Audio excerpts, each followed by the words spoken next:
have a strong heart. You have the guts to play the game that can change fate. When you wish for the best lady luck, she might spill some on you, she might smile. Something called beginner's luck on your side. That just might be the miracle you need.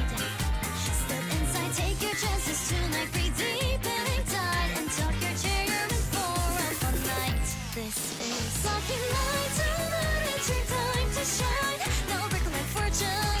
Let go of hand, change your life. All together, lucky night tonight. Time to shine bright. Come inside and play all night long till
All right.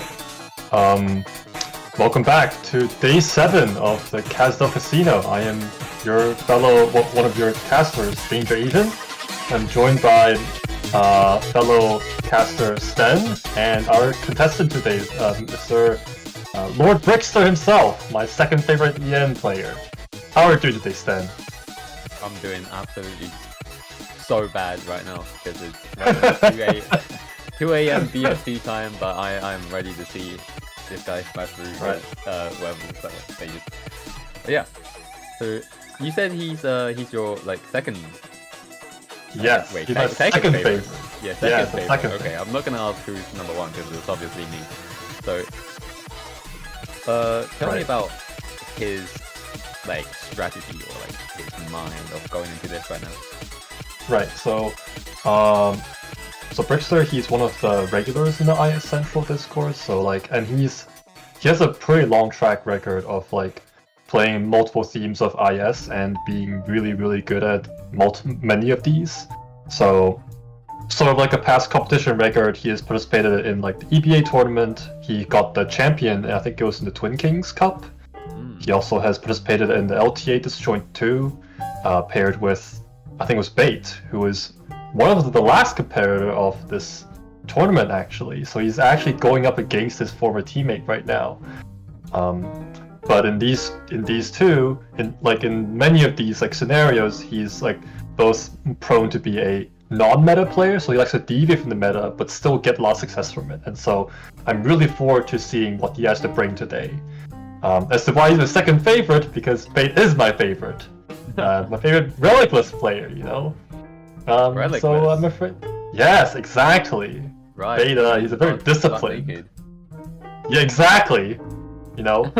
So... No shoes, no weapons, no nothing. Yeah, no squad size, no deployment, no nothing. Just the most disciplined playstyle I'm gonna think of. But that's not the point.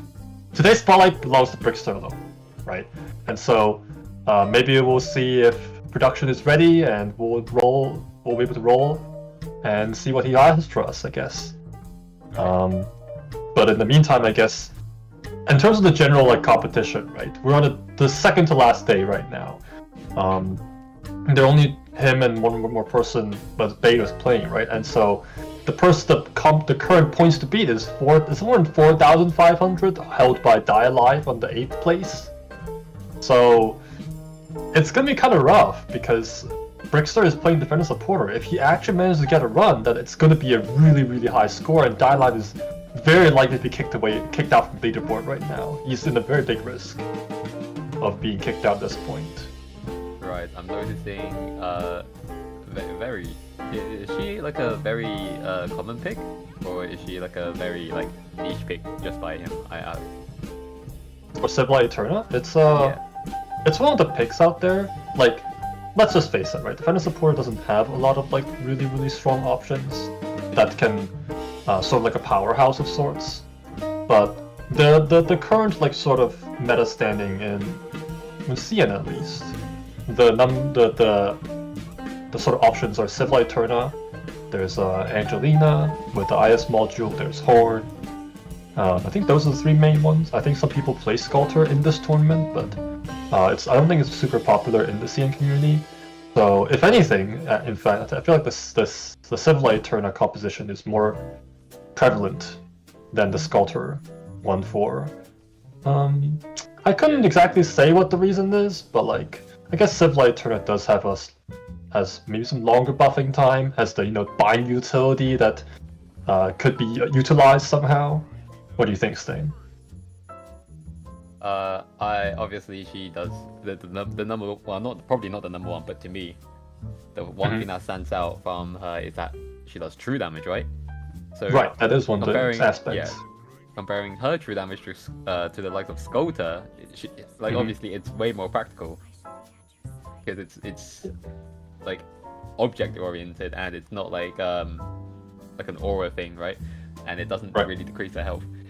So obviously I use her a lot too for random stages, but I'm just wondering how much, like, what use does she actually have for like especially one of the endings? Right. I feel like It's more of like an in general how can you use her in some of the stages like mid game, where it's like you have and there's what the Civilized Turn is paired with, the cruise that came out just now.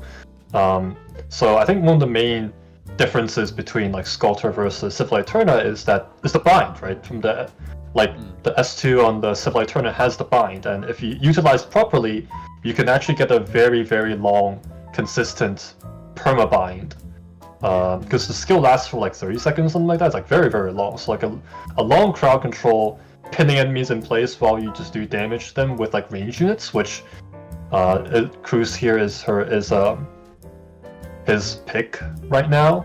So he goes for the Witchcraft right now on Hasty Escape, which is pretty interesting because I heard there was a bug where you can't use Witchcraft on floor 1, but I could be wrong. Like some stages were not able to weave Witchcraft on floor 1 for some reason. So That's interesting. but this works because it's 22. So Witchcraft is working. So I guess Pretty good play by him too, because obviously he wants to promote Cruise, I'm assuming, right? Unless he wants to promote Right. the Reaper, yeah. yeah, he definitely wants to promote Cruz right now. Yeah. I'm surprised he didn't put the put next to the Crow, which also heals the Crow. I mean, surely the Sarkaz Archer guy down there isn't going to do major damage to her, right? It's an emergency, so like I wouldn't be so sure about that. But right now, what I'm thinking currently is that. So, like, it sort of shows like how important Cruz is to his comp. That he's willing to throw a Witchcraft this early on floor 1 to promote a 5-star. Like normally you want to use like Witchcrafts on 6 stars, right? Because like that saves more hope technically, because every Witchcraft is essentially a scout, which not only knows the hope required to E2 the operator, but also refunds you hope as well. So like the hope that you get from the Witchcraft depends greatly on the operator you send out as well. So, and in this case, he's willing to go for the Cruise. I guess it is an off class, so it's like one hope, I think. Yeah, it's 1 hope. It's 1 hope to. I think it's 1 hope to promote. And there's the Witchcraft. And so we'll see if this Civilized Turner bind is ready for this. I'm guessing. Yep, there we go. Right. And pops the Screw skill. Oh yeah, that's where the bind is important. That Sculptor cannot really simulate here. Oh, and Cruz goes into the boss. Goes into the void. Wow, he was We'll see her confident. next one. He was very confident in not retreating Civilized Turn. Wait, so you do have to kill the gates as the operator themselves do, right? Right. So, wow, he went balls in with no hesitation. I would have retreated her like 2 years before. Well, the Witchcraft kidnaps the last deployed operator, right? Oh, right. So it's not the final blow. Yeah, it's gonna be Cruz for sure. Now the real tricky part here is that he does not have the fated encounter. So right. What did he started 2 plans, right? Did he start 2 plans? I think he started. No, he didn't start. Wait. I'm confused. Did he start 2 plans? I don't think so, right? Because his first fight was safety inspection. And he only has 1 plan right now. And now he's got a 0 and doesn't get either of them. Wow, okay. This is very dicey. Yeah. I think he's pondering a reset right now at this point. This is not great. Unless something here's to turn around at this point. What would he be looking for right now, do you think?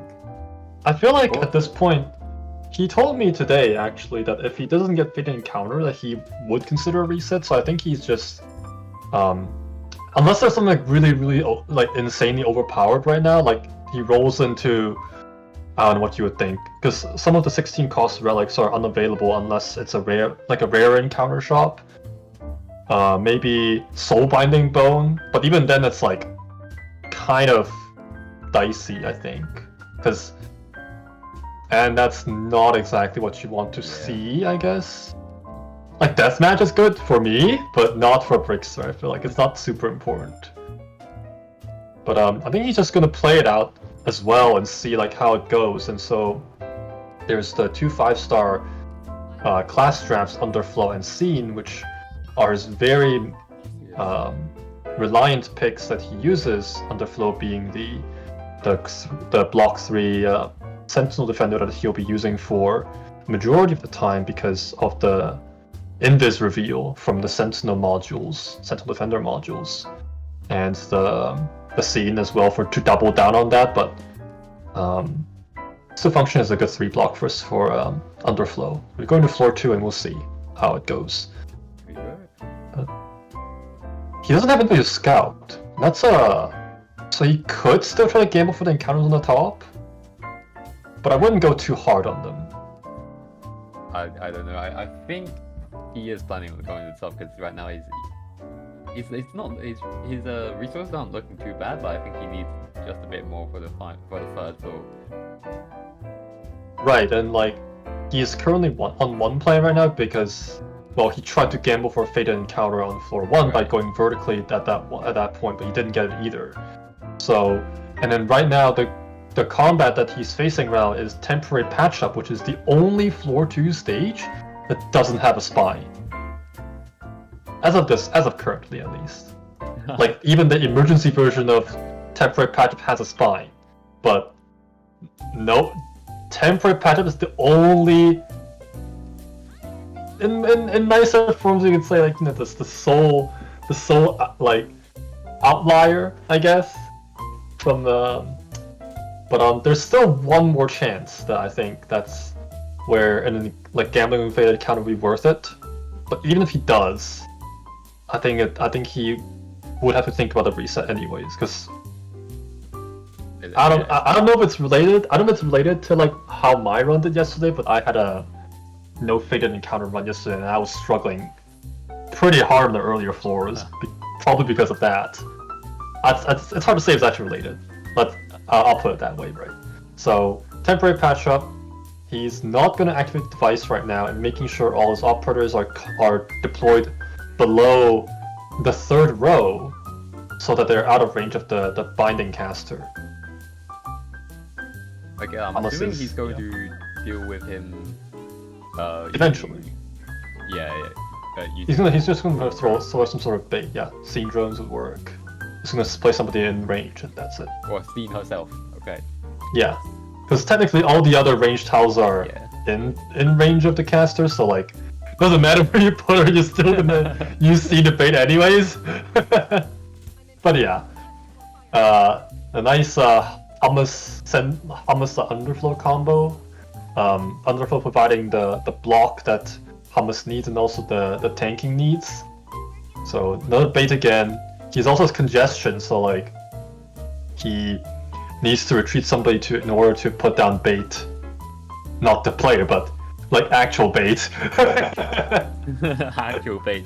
Now, Scene is an actual bait. What are you talking about? That is true. Not bait, you know? But yeah, Temporary Patch Up is a pretty... I'd say pretty undesirable, but like a kind of an easy stage. It's better than some stages where they're both undesirable and difficult. Like we know a number of those stages, right? Notably Crimson Corridor, Land Reclamation, ones that give points in our tournament. But Temporary Patch Up is unfortunately not one of those. Unless you get something good out of this, then you might change your mind after that. Right, exactly. So we'll see what he gets here. This is a normal fight, so we shouldn't be expecting any collectibles, but that is a collectible that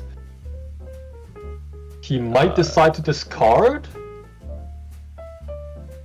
Right. He's not picking it up, so I'm assuming he doesn't really want the...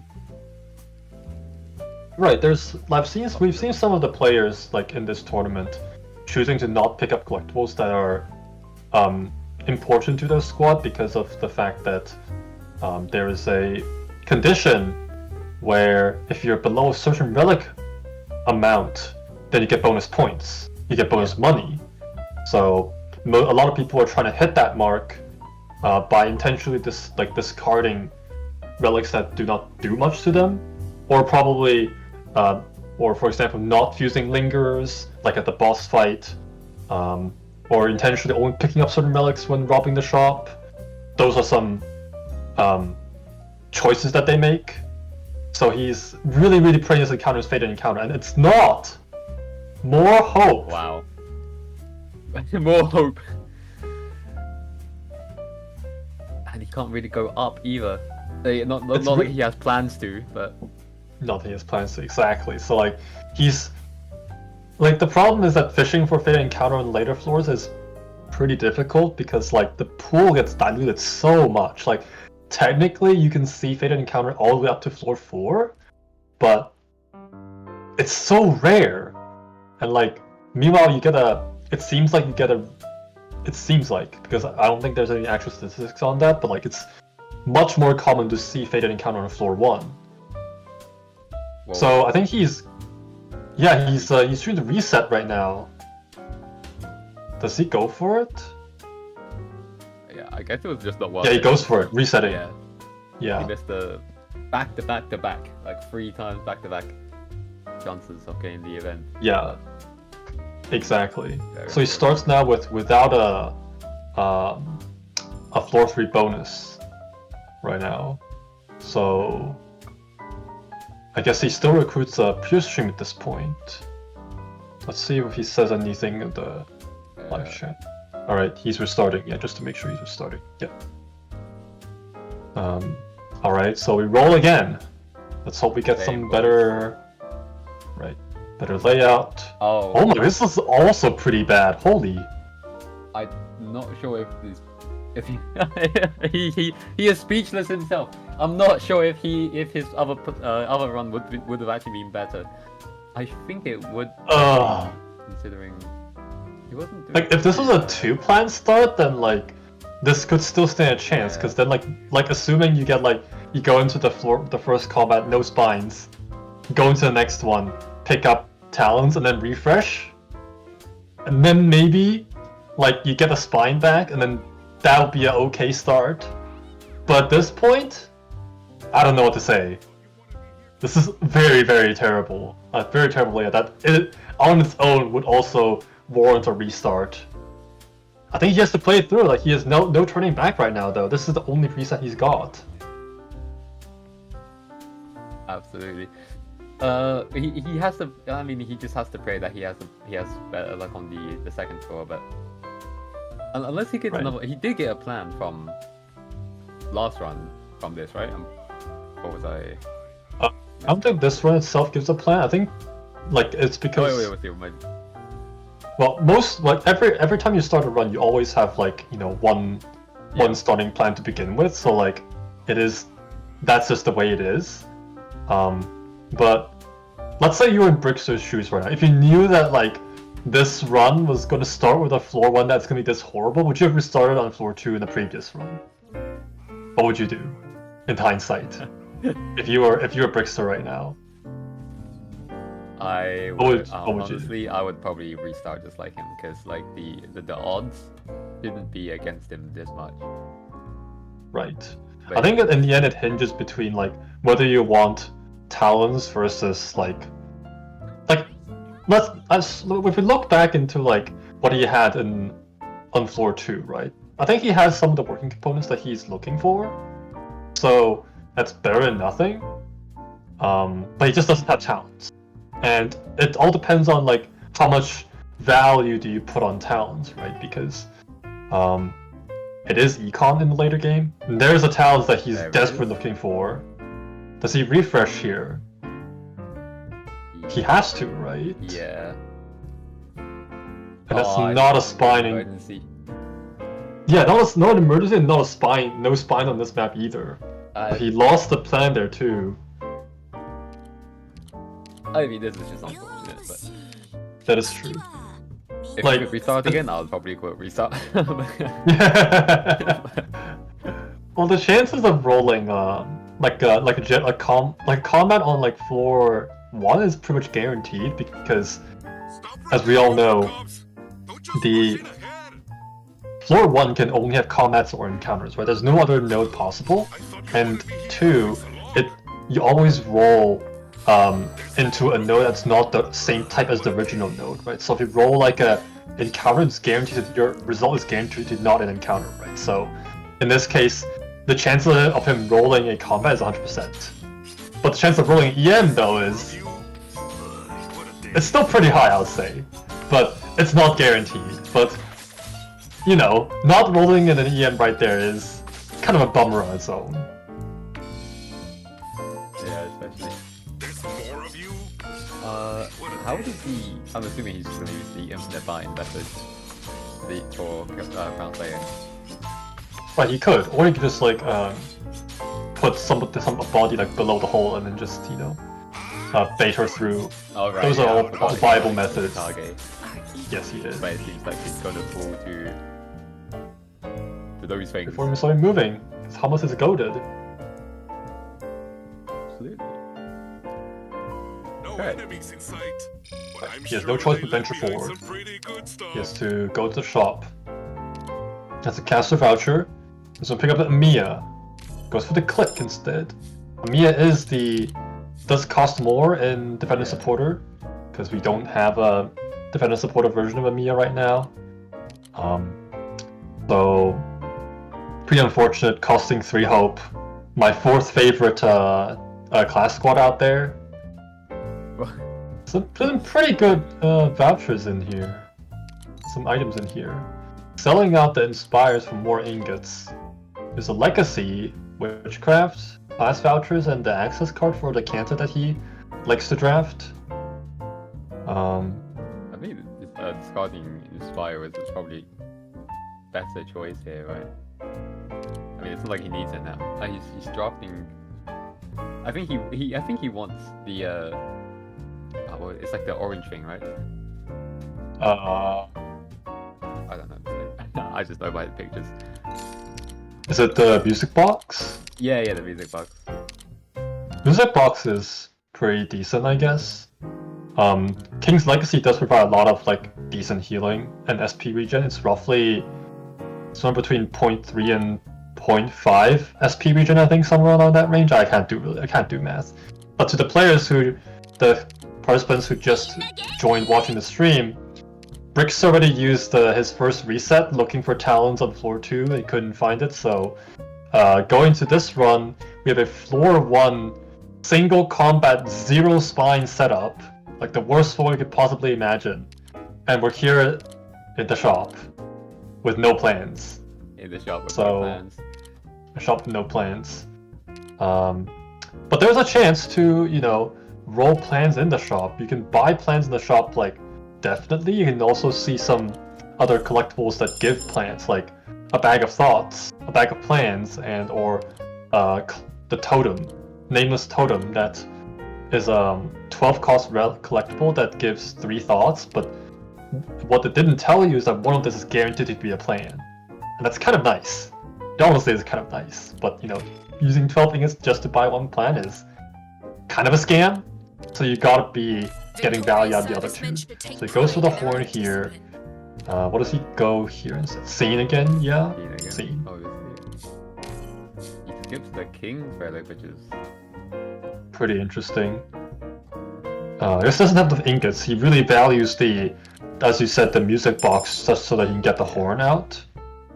I mean, there's nothing really much that he can buy because he withdrew. What was his ingot balance? I think it was like 50 something, right? And then, so I guess he withdrew 10 from that point. There's a scout to promote his horn.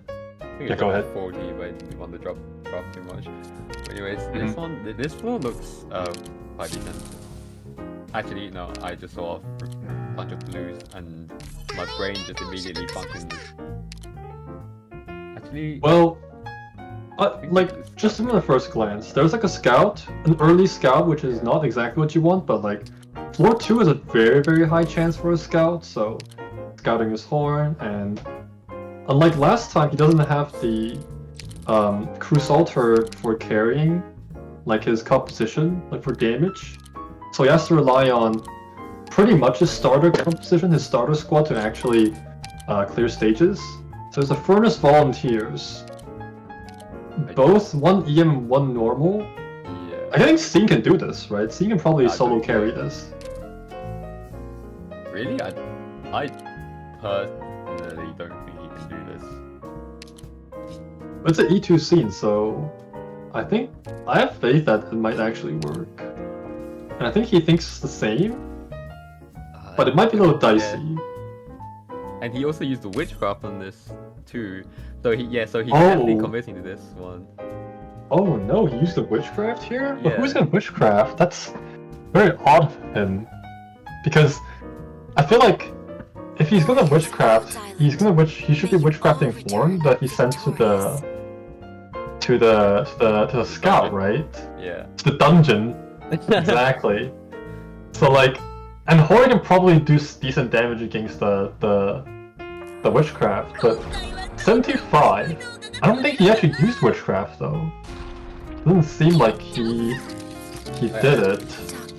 Oh yeah, I think he was considering it, but he Yeah, Right. I remember it was in this. I remember it was in the thought page as well, but I couldn't tell if like it was actually being activated or not. But now that he hasn't used it, it feels like the stage. You know, suddenly there's like one less threatening enemy that could show up on this map. You know, like despite like the portal being like a really nice resource that everybody likes, most people like, but sometimes it can be really really threatening. And if you leak it, as in you couldn't kill the portal, then it's like, well, you just lost big time, because that's like what, at least 2 or 3 hopes worth of like econ gone, and you also lost 1 life point and 1 plan that you could have gained.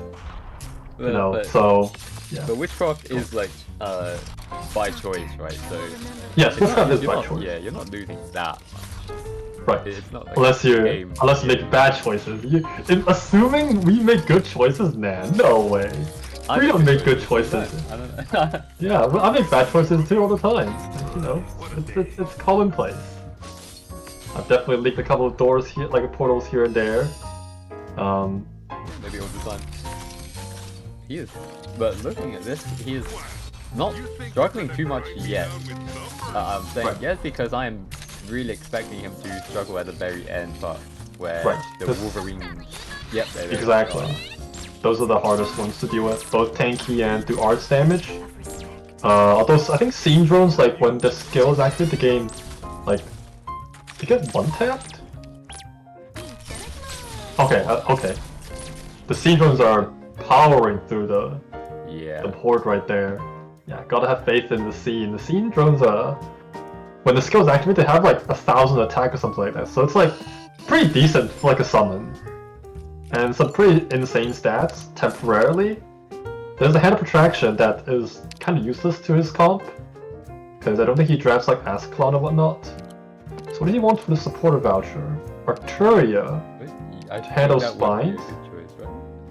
Yeah, I think it's a good choice. I think he pivoted to fix the bobbing instead for the budget version of Virtuosa. So I'm Go not ahead, go on. sure in helping scared. Okay, so now I'm just interested in how he's going to kill things now, because obviously Virtuosa is an absolute powerhouse with the massive elemental damage, right? So without Right. Without her, like, I think one of the main perks about Virtuosa is that, well, is her talent, right? That she can apply necrosis like passively. yeah, But bobbing cannot do that. But if you don't care about this, like, this particular talent, then as long as if you're killing like single target, reborn creatures, then maybe bobbing could suffice. But I feel like it's really hard to imagine a scenario where bobbing would actually outshine Virtuosa, as you mentioned. But I think he's doing this for a number of reasons in general, because as we all know, in this tournament, 6 stars do cost money and investment. So like, Right. Yeah. maybe he's doing this to go hard on saving money as much as possible, which I think Pretty he's risky. yeah, it's pretty risky, and like he did sort of mention to me at one point where it's like, you know, he was really expecting expectant for Bobbing to be in the banner to come out, because he really wants to see if he can sub out for Virtuosa, and given that he actually chose it, it seems that like he's satisfactory with Bobbing's performance. Maybe he's got some technology that we don't know of, you know. So I think we should just sit back and maybe see how it pans out. Maybe we'll see some technology on, say, Crimson Corridor or Careless Magic, where Reborn Creatures and Virtuosa would really shine, and see if like he can show us anything important. But let's just hold the reins for now.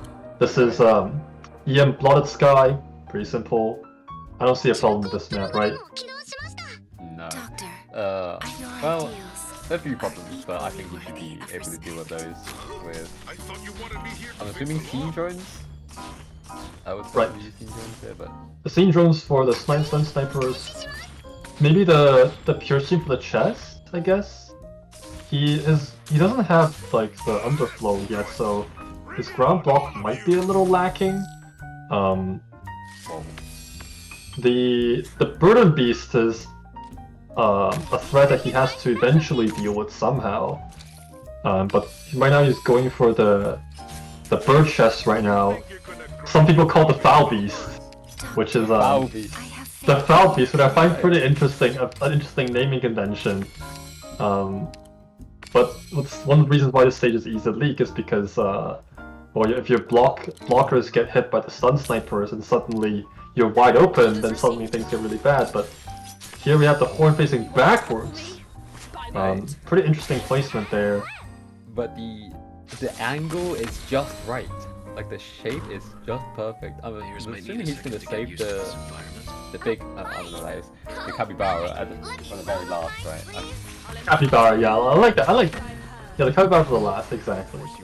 But he needs to commit a lot to tanking the Capybara, because the Capybara is very tanky. Oh wait, this is the secret version of this map. It's there are 106 enemies, so there's the 2 chests that spawn this map. This is if you don't know, there's a really small chance that certain stages can spawn with their special variants, and this is one of the stages that can do that.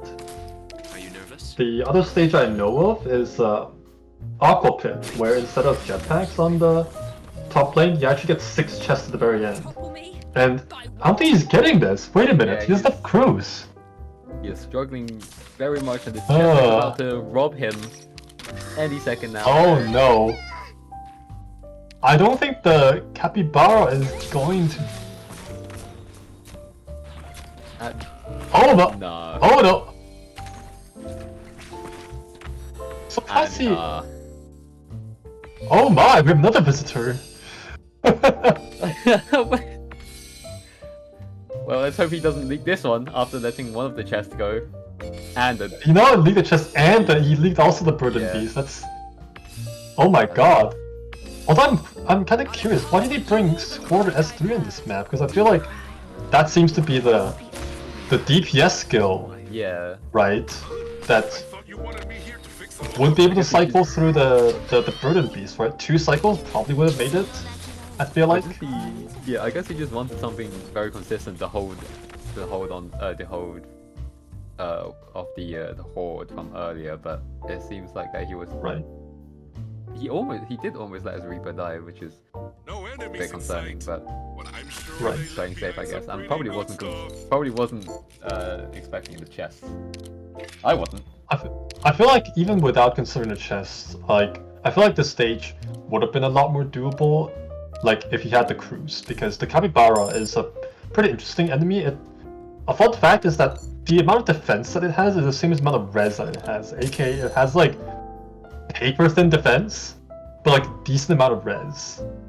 So, like, Cruise would shred the Capybara to pieces, your judgment. but in the scenario where you don't have it, then you actually have to do damage to it because it has a huge health pool. Like EM Oddity's Blooded Sky, the Burden Beast is like a very, very scary enemy to deal with. So I feel like this could be a mistake for all we know, but like we could ask him later in the interview if we manage to pull through for this run. So we have a tough choice right here. Follow the Guardian for one plan. Careless Magic in the bottom lane. But where's the Lost and Found again? I couldn't tell. Is it in the top or the bottom? Bottom. Alright. I'm not. Does he have the plans to even go vertical? But I think he's going for it. But... I think he's going. Yeah, he's going for it. Careless Magic with 0 plans again at this point. So he's kind of forced to go into it. Maybe consider a refresh, but I think he's just going to do it. So we're going back to the discussion where we were how bobbing fares against Virtuosa. Maybe we'll see something in this map, I guess. Let's see how he tackles this. With only bobbing. With bobbing, no sentinel, no actual defender. Oh wait, this is not. Oh yeah, wait, he went up. He's not doing Chaos Magic. He's going to the boss key. No. Wait, he is? I thought he went Might need a second to to get the... used to I thought the bottom lane was Chaos Magic. I couldn't. Okay. Actually, I'm not sure myself now. You made me doubt myself. Of course. I think alright. he is bottom lane, but... Well, let's hope he's going bottom lane, and let's hope the bottom lane is that and not something like Careless Magic. All right, so this is what? Morning Labor. Some blocks over here. No EM condition where, you know, the Lancers, everything gets movement speed, so the blocks break faster.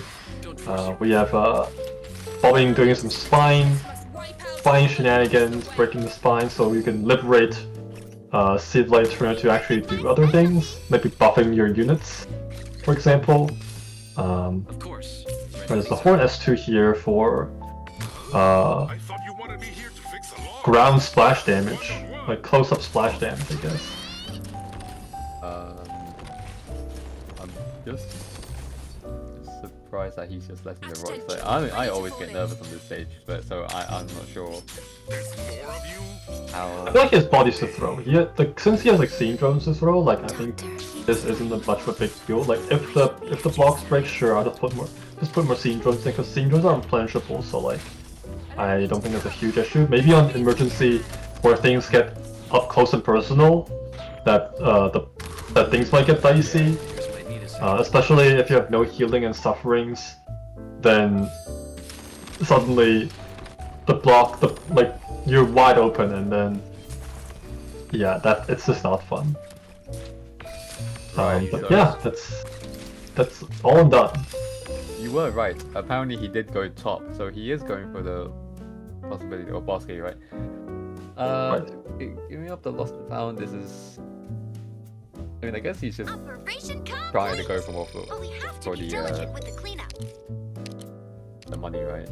Right, like I think I can see like the idea is to like go to the possibility of the boss key to get development, but I don't think the bottom lane's development is that bad, because we have the the shop is on the bottom lane, I think, as well.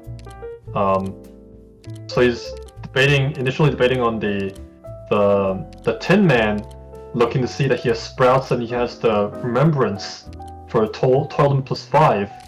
Debating between, he hovered over the L at 1.2. So yeah, the reason why I was asking is because there's a shop in the way too. So the shop is not a bad place to get econ as well. But Catastrophe is blessed. Yeah, he's blessed with Catastrophe right now too. What are your thoughts? Or on him going to boss key? Yeah, in general. Very brave. very, very, very brave. Because you know, going into this, you're gonna face the two titans right at the end. Is it Barcelona and Pedro at the end? No, right now it's the current it's the original like the good old floor 3 boss key. He hasn't picked up the Oh right. Okay. Prophet Horn, so he doesn't have the Victory Rewind just yet.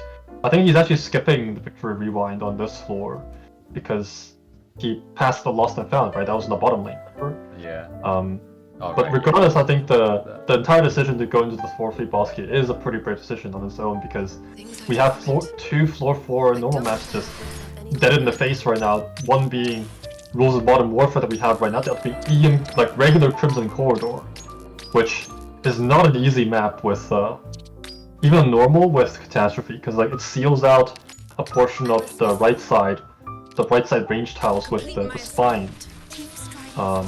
Let's see how he deals with the spine here. So Civil Eterna, using the true damage on the spine. Being cut right now by the dude. Yeah, being distracted. Yeah, because the balls are all single target. Now we get to focus fire on it, do some decent damage to it. The triangles are. Doctor, I have Yeah. in your I feel like if he gets the tower, then it's gonna do something. He needs to get a tower ASAP. Not only for the spine, but also for the Gundam that's walking towards him right now. Because the triangles did touch some of the Gundams and cause them to activate. Yeah. Okay, taking the top left tower.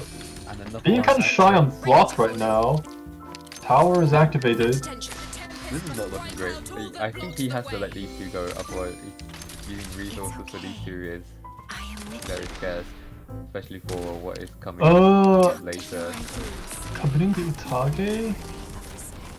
Come on, tower! Do damage! No. He really needs this. He really needs this like tower right now. Like, if this was emergency, I think he's dead by now because he would have no way being in control of the tower at this point. There's too much to contend with. Oh, Bobbing is doing some burn shenanigans. Okay, that's one Gundam down. There's one Gundam down. There's one more. Oh, Bobbing! Right Second one's done. There we go. Wait. Burn damage from bobbing is actually kind of insane. I did not expect this. Yeah, because it's not like necrosis where like it's like a slowly ticking. It's like a one hit, one big hit, and like that's something that he needs right now. It also decreases the res too, and like the gramophones do res damage, right? Like arts damage, I mean. But the last two Gundams wake up. Well, there's one more technically. But the tower, he has 3 towers on his side, so I think this is looking great at this point. The initial early opener was dicey, getting the chest as well. Things are looking good. okay. Don't force your way. Yeah, he's safe. Oh wait, he used bobbing now. Okay, I was expecting him saving it for the other 4 coming at him now, but he should be able to get it back. Pretty fast skill on bobbing too, right? Yeah. How fast is it? Much. I'm gonna check the cooldown on that myself. Give me a second. 24. I punch in some 24 seconds. Oh my god, that's pretty fast. And he also has the infinite bind as a backup, but I don't think he is. Actually, no, he's gonna use it because bobbing is run out of juice. He's very unfortunate. Juice. Run out of flames. But yeah. Right, it's S2M3 is 24 seconds and S1 is a Operation is a auto activated like skill, sort of like yeah. He's kind of wait, I did not expect this. He is kind of insane. Is he E2 by him? I didn't see if there was a mastery or not. I think it was E2. It's definitely an MC at this point because I remember him even mentioned that he's farming for trust on him. Hope plus right. 4 or hope plus 5? Oh, Very tough choice. Alright, EM Chaos Method's 2 spines. With -5 attack. Can he do this? There's a lot of altars on this map too. Yeah, he's pushing And the his- horn to 2, which is interesting. His medic is Pure Stream. If I beat anyone up. Hope I didn't get I too think. rusty. Oh, I think I understand now. Like, the reason why I picked the Horn S2 here is because he knew that he doesn't have the underflow, so he has to. Horn has to be the person like doing the majority of the blocking, and so that's where the Horn S2 comes in. Right. The only thing I'm worried is that is the attack down from the boss key gonna affect his healing? Is he considering witchcraft too? Holy, he's greeting so hard. I guess he was really confident. Well, one in bobbing, hopefully. Right. And I'm very Because right now, as well. what I'm thinking, right, is that he has silver force. That's 25 attack. He also has the minus 25 attack from the boss key that just sort of cancels out, right? So as long as if he knows he can deal with this stage, then there's a good chance he can stall the portal, because the portal doesn't actually go for the beeline to the blue blocks on this map. It actually takes a large loop around. So if you maybe for some reason your defense line blew up at the very last wave, you still have a standard chance to kill the portal.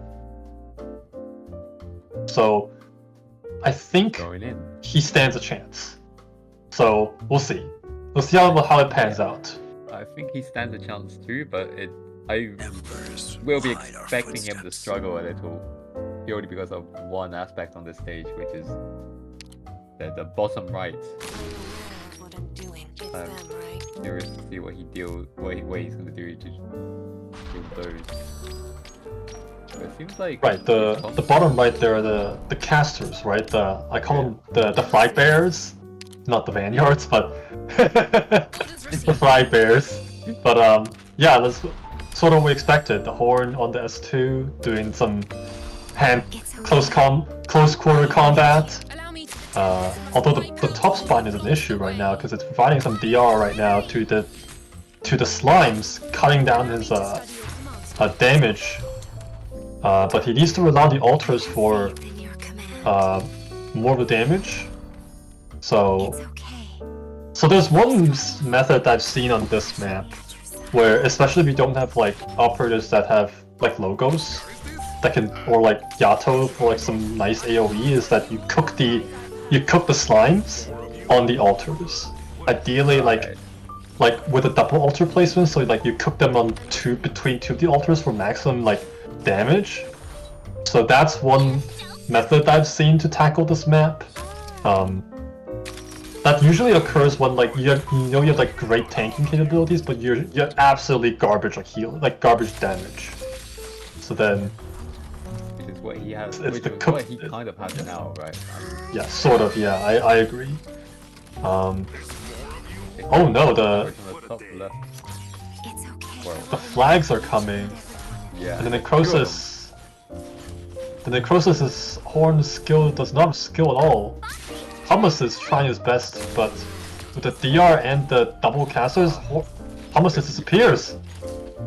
Another one comes. The only hope he has now are 4 drones and the Come on. hoe. The hoe!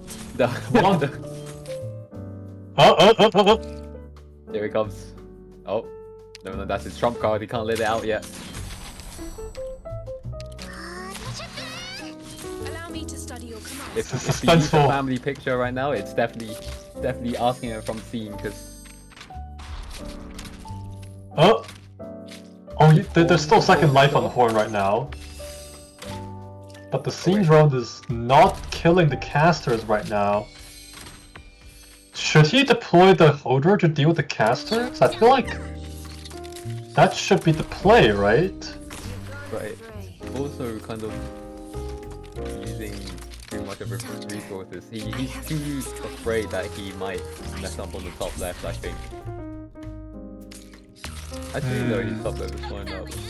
And he was considering using... Right, horn procced the second life right there, the fight to the death. And we're somehow alive for now. Scene is gone. Thomas is back. I thought you wanted me here to He needs to somehow deal with the flags. Not a very good trade, but I think he is able to hold it off since somehow Horn is still alive. I mean, she died once, but she is Come on, alive. Pure Stream! Pure Stream! Pure Stream is back! Roll up my sleeves, a fight. He's holding off for some reason. There we go. I mean, I feel like he should use it earlier, right? Because like, if that's the case, he can use another like skill on the witchcraft that's coming right now. What is he gonna do here? Come on, altars, kill the last kill the last reborn creature and then focus fire on And the caster. the caster. Then I'm guessing retreat the horde at this afterwards to let the portal go through. This is stuff Right, and he also has the bind. He also has the CE bind, right? So CE bind can buy him time to redeploy everything. Right. I think. Doctor, I have No, don't greed for the spine right now. What are you doing? No, of respect. he's greeding. Is he He greeding? wants them dead so bad. I think he should have. Yeah. All right, seize. All right, okay. So, what does he want to do here? You have to Bind play with the drones, I feel. So bind the portal for now, right? Buy him some time.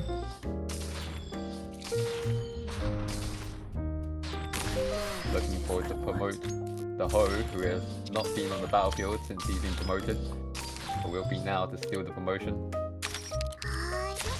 Uh-huh. Oh! Oh, Oh, hurts! Attention.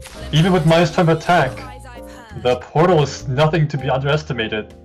Is he going to put there? he's trying to stall for another infinite bind phase, but I don't think it's enough. Right. All right. Oh, was he stalling for pure stream skill even? Oh. Oh! First to kill. Oh! Oh, okay. Horn might What be is it? in the grave. Alright, alright. Allow me to study your command style in this I think that battle, was Doctor. a second life. Does he know that it takes a second lap?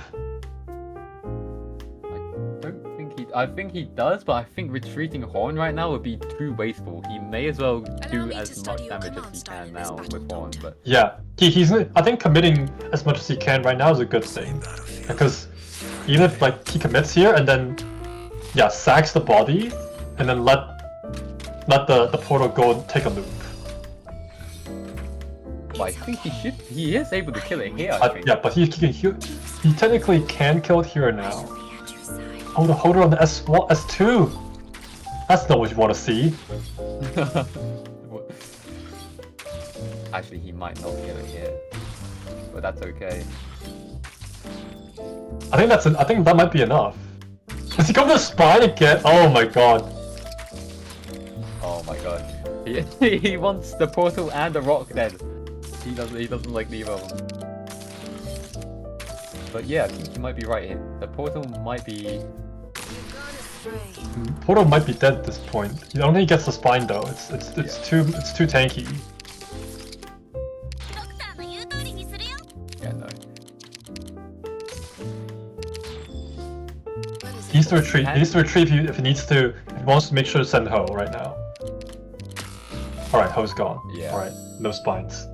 Unfortunate, but I think that's dub coming out of the stage. Yeah, that is still that stage, especially with what he had.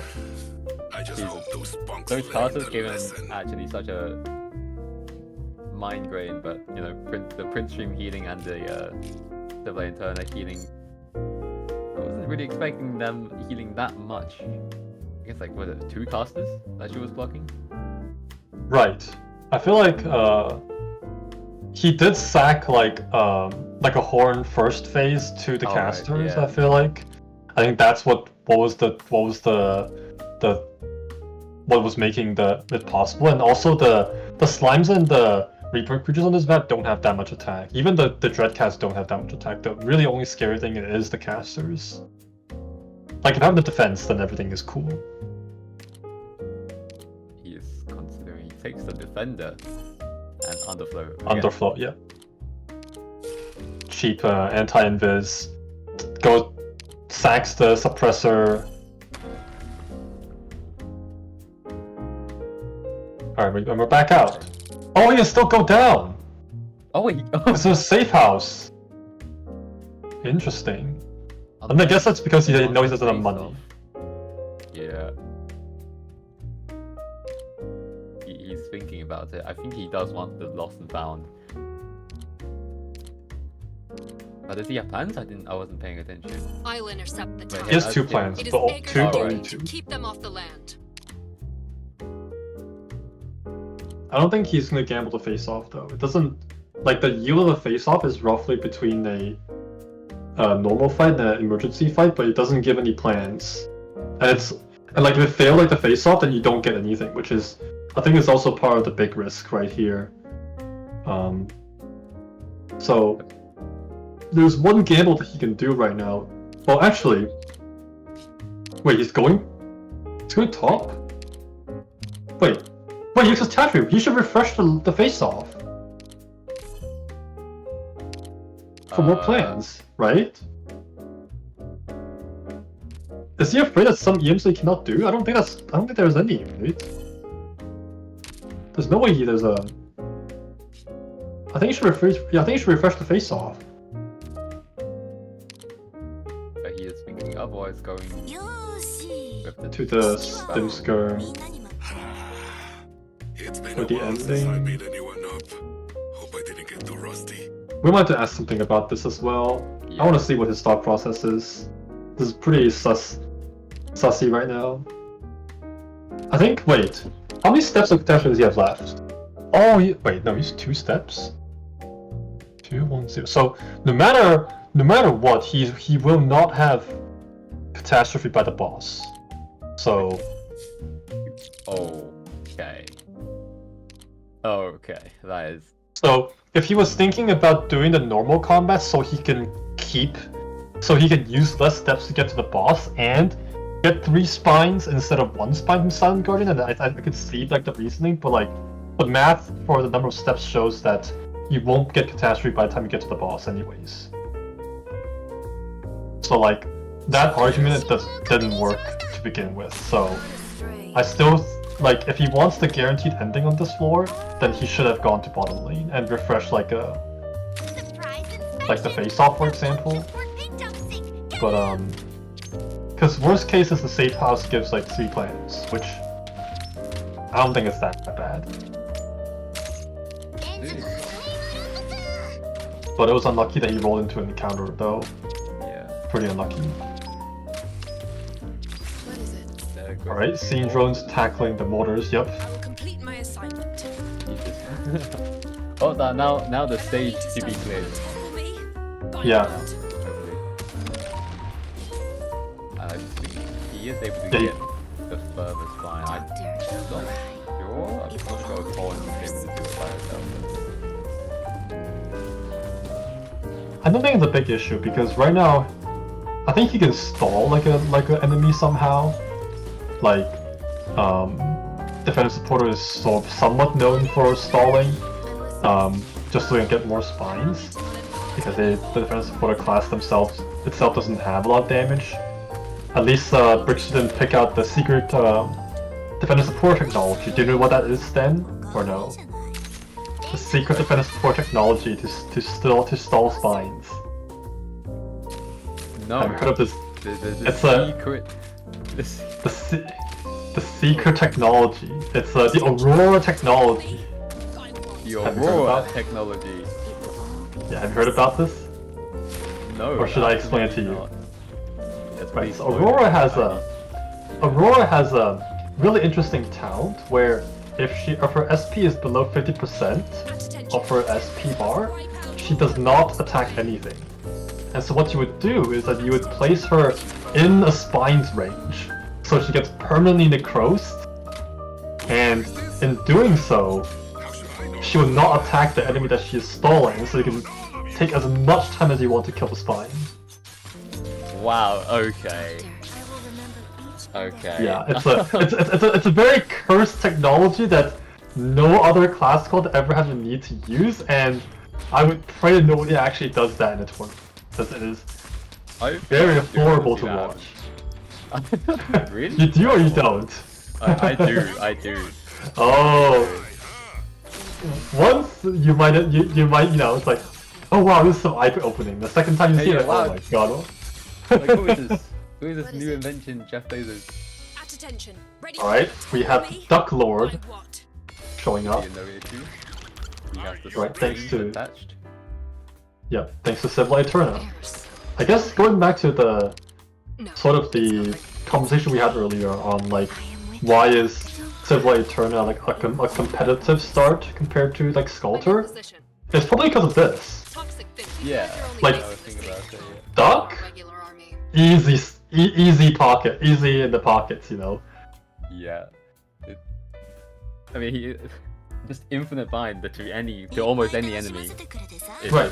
As long as like very as long as you get a clear sight, then you're good, which is perfect because, well, there are no enemies besides the last, you know, Beast Lord, the animals, right? So here pick up the Hand Rumble and then also the Amiya, which is great. Fanny has enough plans to amplify the False to Truth for more plans.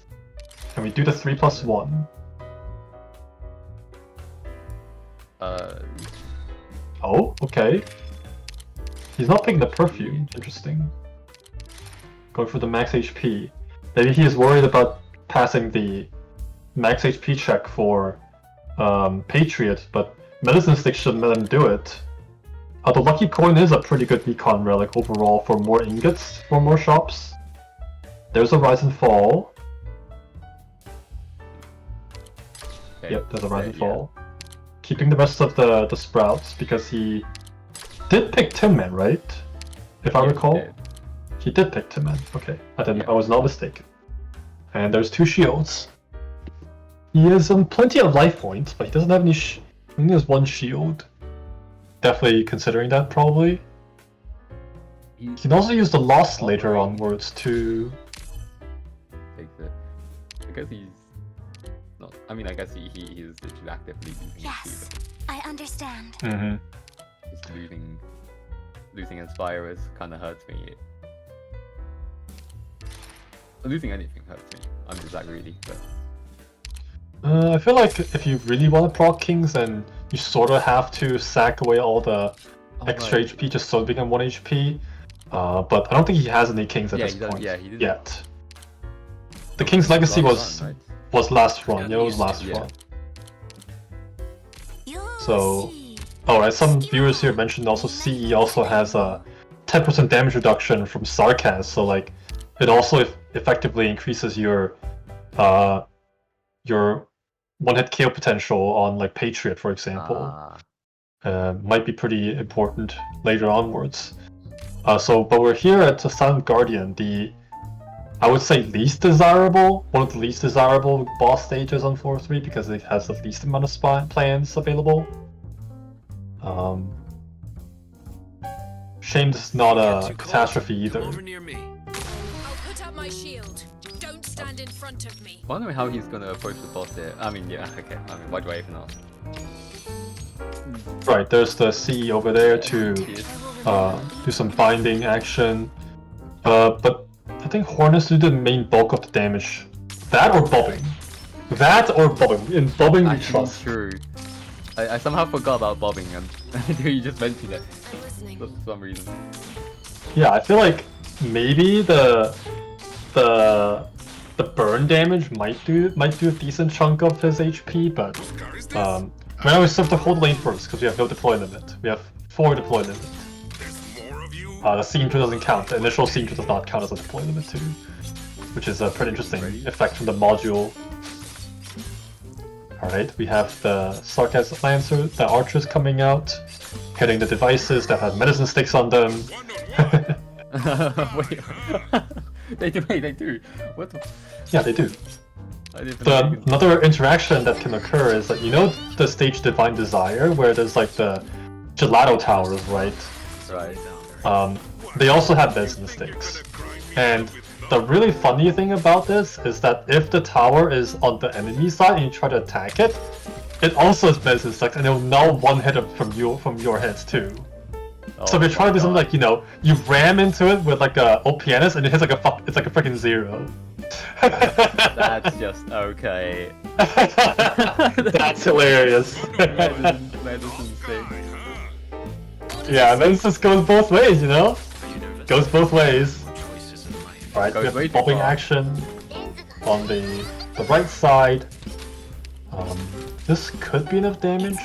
See, Getting One-on-one. ready for the getting boss. quick chip damage. It's okay. Not a lot there. I am with Dr. Alright, C time. Our Go, go, go! So it is. Oh, it's the S2 on the horn. Interesting. Yeah. Oh. He thinks he can get a second cycle off too. Maybe he's doing S2 because he thinks he can get a second cycle off. More bind? Alright. But is it enough for Horn to... I think Bobbing will come back, I think. So I think it should be... Bobbing's gonna come back. Hamas is holding down the fort on the left side too, holy. Alright. Yeah, he is. Oh. Boss tries to slap the camera drones but then falls because the drones with medicine sticks. Thank God they have medicine sticks. They are so alive! Absolute Chad. easier. Alright, Already and that's the end of the medicine sticks stage. is more accurate. And Yeah, What a day. I wish it medicine sticks all the time. Then I could, you know, tank up into the Steam Knight, wouldn't suffer so much to the EX stages on this time around. I think him taking max HP here is actually better. I think. I think the Reaper on the left. I don't know his name. Sorry, but he Hummus? would have struck. Sorry. It's no wonder so It was many hummus. CEOs hope it's Oh, so. hummus. I Sorry. think he would have struggled Just that if he put a lot didn't of have that pressure much on HP. I think. Was it E2? I couldn't remember. I don't think it was, right? That was like most of the Defender supporter players have reflected to me that like Hummus is like a very, very strong guard option like on earlier floors. Which Oh. is pretty eye-opening to see. But here we have, what does he want to pick here? Amiya or Tin Man? Oh, the E1 Hummus, the E1 Bobbing. you want bobbing. So bad. He's going from Amiya, Oh. but Alright. Tin Man So far he- is better. So far he hasn't picked any bias bonuses yet. He hasn't picked up Red, he hasn't picked up Scotty. What are your thoughts on the bias bonuses so far? Are you familiar with the bias bonuses? Definitely not the term, but if you explain it to me, and it's like Right. The bias bonuses are a set of score bonuses where if you pick certain operators and perform certain conditions, then you get extra money for them. An example would right. be the Sage one, drafting Sage is $25, and then using her S3 to apply Fragile on a 4-5 or 4-6 boss when they die. To assist in killing is another $75. Those are the bias bonuses I was talking about. So far he hasn't picked up any of the operators that can achieve these bonuses because, let's face it, he's struggling to survive. yeah. I mean, he had the Better few chances plans. to. Yeah, you had a few chances to pick them. Like, just now there was a specialist voucher that you could pick up a Red, for example. I think I did some sort of analysis on these bias bonuses. I think one of the easier ones to do are the red bias bonus, where it's like, you know, you draft Red, it's $25, and then another 75 you promote Red without using Hope. And so what it ends up is that this entire, like, you spend only like three or less Hope for $100, which is very good, surprisingly. Like, it's one of the cheapest ones out there. Like, No problem. compared to some of the tougher ones, like Passenger, where you have to not only draft Passenger, which is 7 Hope, but you also have to have Undulation Hand to chain Lightning Storms with S3, which is relic dependent, of course. So, Yeah. and that's like a little bit trickier than usual. But back to the floor 4. Are you noticing? There's one important aspect on this floor 4 that is kind of tripping brickster right now. What do you think? Do you know what I'm thinking right now? You've gone astray. What do you think about the floor 4? I was so locked in on when you said the bias bonuses. I did not. All right. So the Yeah, trick here nice. is that there's no lost and found on this floor. So you can't get the ending 3 yet. Right. So you skipped out on the last floor, Yeah. which means he has to look for in floor 5, which is pretty risky, honestly. But you will have a better spot. So You have a better squad. The reason why I say it's risky is because there's a chance that Lost and Found can spawn at the very end of the floor. In which case, even if you picked up the Prophet Horn, you couldn't cast it somewhere. Right. Okay. That's the risk. The other risk is that you need to make sure you have enough plans to make use of the Prophet Horn, right? Because floor 5 is known for having very few plan stages. So you gotta make sure you count the number of plans that you have very, very carefully. Excuse me. Yeah, very, very carefully, you know. So, But yeah. I did see him using plans too much, except in that one encounter refresh. So Right. I think running on the plans is fine. He also amplified False Truth Notes, right? Which is... Yes, he did. He did. So he's gonna have one plan before going to floor 5. So he technically only needs to have 2 plans going to floor 5 to actually get ending 3. It's a little bit risky, but I think it's the only plan that he has right now. I think it's very doable, dude. Mm-hmm. Alright, we have the last wave here. 4 Gundams. We have all 4 towers in control. It's gonna be a piece of cake. Absolutely. The one at the bottom is currently suffering critical damage, even when he is not even in anyone's sight, which is a good sign. And he has everyone's skill ready. Right. I think pretty much if you, once all 4 towers are in control, you can literally even AFK through the entirety of this portion with nobody on the field and you would still get the clear. Which is pretty interesting. Wow. Okay. So, one interesting thing about, that's what I'm talking about, is that the gramophones, they murder the ducks, like the hidden enemies in the stage, like really, really easily, and even stuff like portals, because the gramophones, they do percentage-based arts damage to their enemies' max HP based on their max HP. Not a regular army. So Right. it's a huge amount of damage. Like, it doesn't matter how tanky the enemy is, it's gonna fall down with the same amount of hits. Similar amount of hits, you know. So it's like a very crucial thing that you take these towers. Yes, very, very crucial. This mechanic, the gramophone mechanic, is a very, very old mechanic dating all the way back to the Suzerain event, right? Yeah. It was a pretty interesting event because they actually even introduced golems, which are specifically designed enemies such that to be only slain by gramophones because of the massive HP pools, and not be slain by conventional operas during that time, but ever since then we've got some sort of power creep that sort of bypasses that, so we can brute force golems anyways.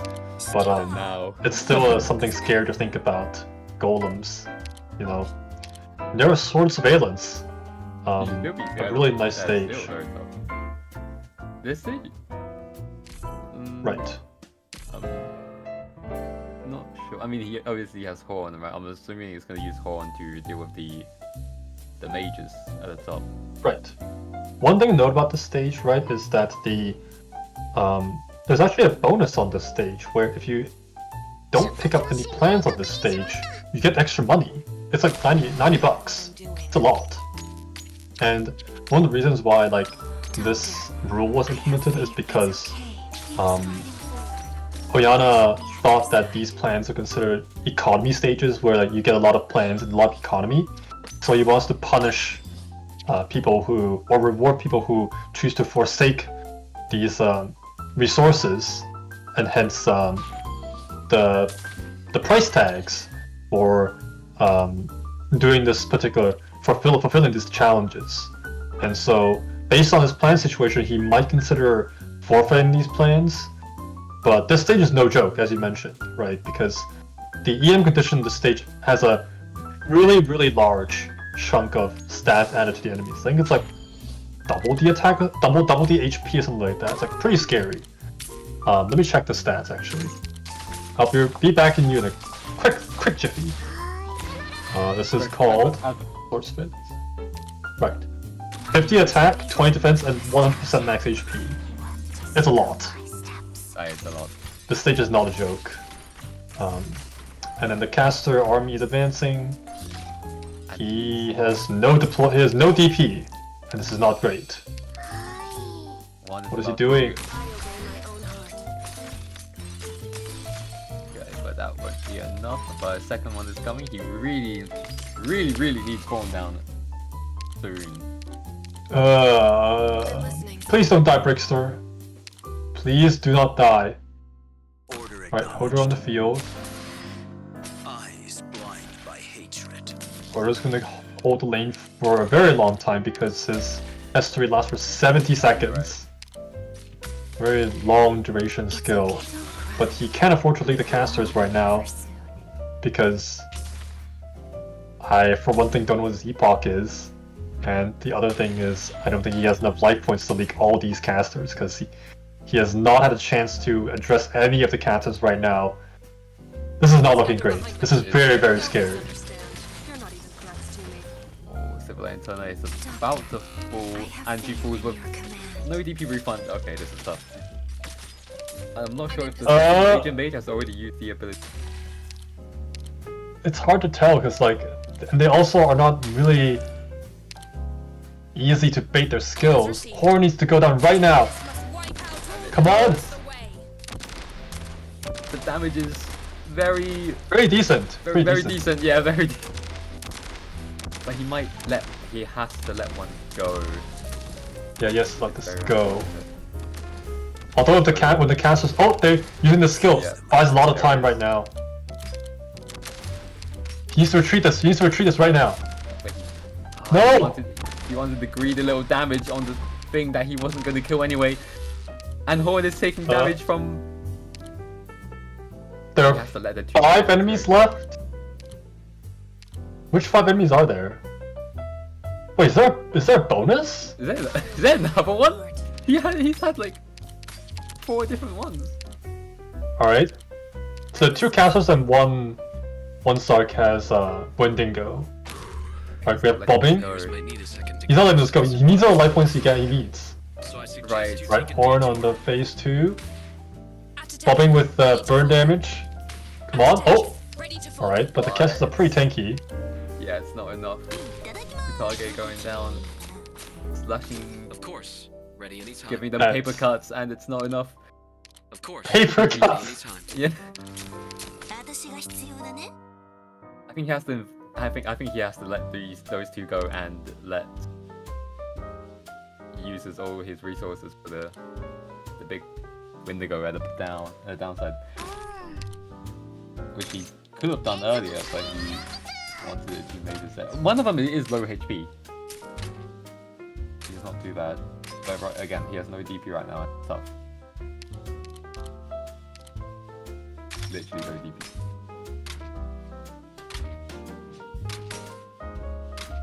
But wait. Yeah, he is. He's letting the 2 mages go, but he's trying his best to not let the Wendigo go, which is very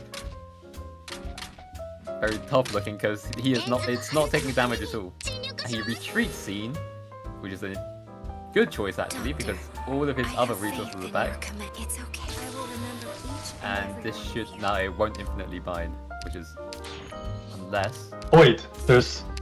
yeah. So he needs to kill this no matter what. Alright. And here so he comes does. the bonus. Who is it? Not a friend, it is the rat. The rats. How much do you know about the rat? Like, do you know how the shield mechanic works? I think it's I read it once, which was it was like percentage based, no? Oh no, it was like really. Actually, I completely forgot. I read it once and I already forgot. It's So like, I was never concerned with. it reduces Fizz and Arts in the direction it's facing. It's sort of like, you know, on Ice Sword there's a stage called Big Migration, and there are those Yeah. dinosaurs with the shields. It's pretty much the exact same mechanic. So one mechanic that the rat has is that they'll always face in a direction where there are more operators.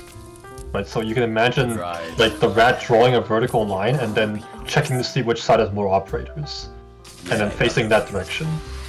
And so if you deploy on top of him or like in the same column, he actually doesn't get any DR. So like that's what he's doing, just, you know, binding in place and then just heavily dropping everything on him.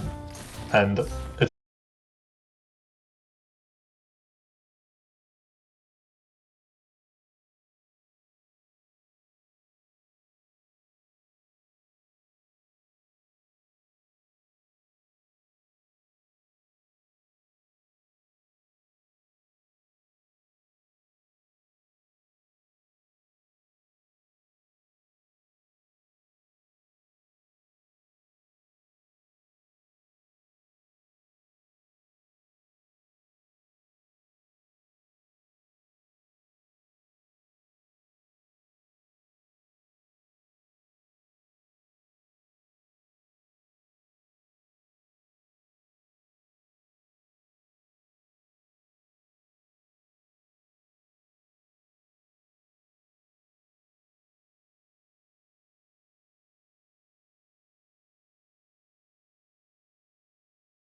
I'm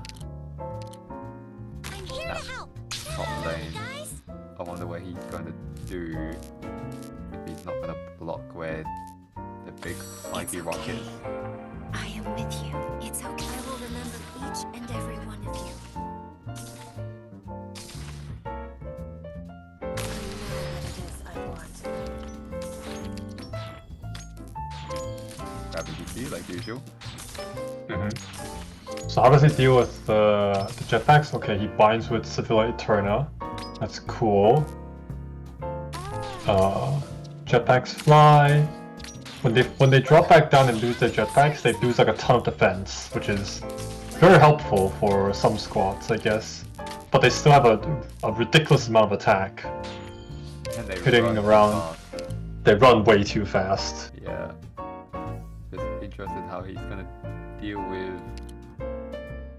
This one's like a trial one, right? It's like a tutorial to tell you that Yeah, it's like, there is more. here's how this works. You know? It's like they have 1200 attack, and how much defense do they lose like after the fly? They lose 1100 defense after they fall back down to the ground. So they only have 100 defense when they're on the ground, Of course. which no is surrender. pretty insane. So I suggest you take a detour.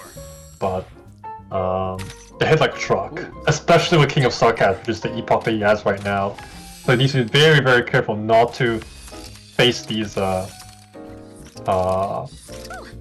jetpacks head on. Today, little apple.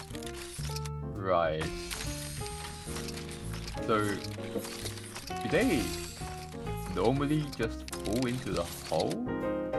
I don't.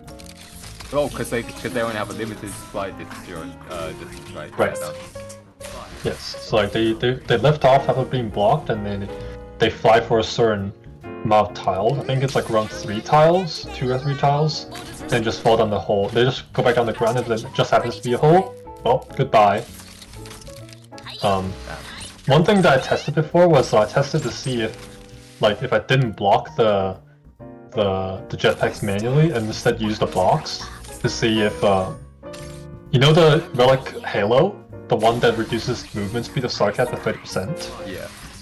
I was trying to see if having that relic makes like a top lane free essentially, without having to actually use like 2 scene drones.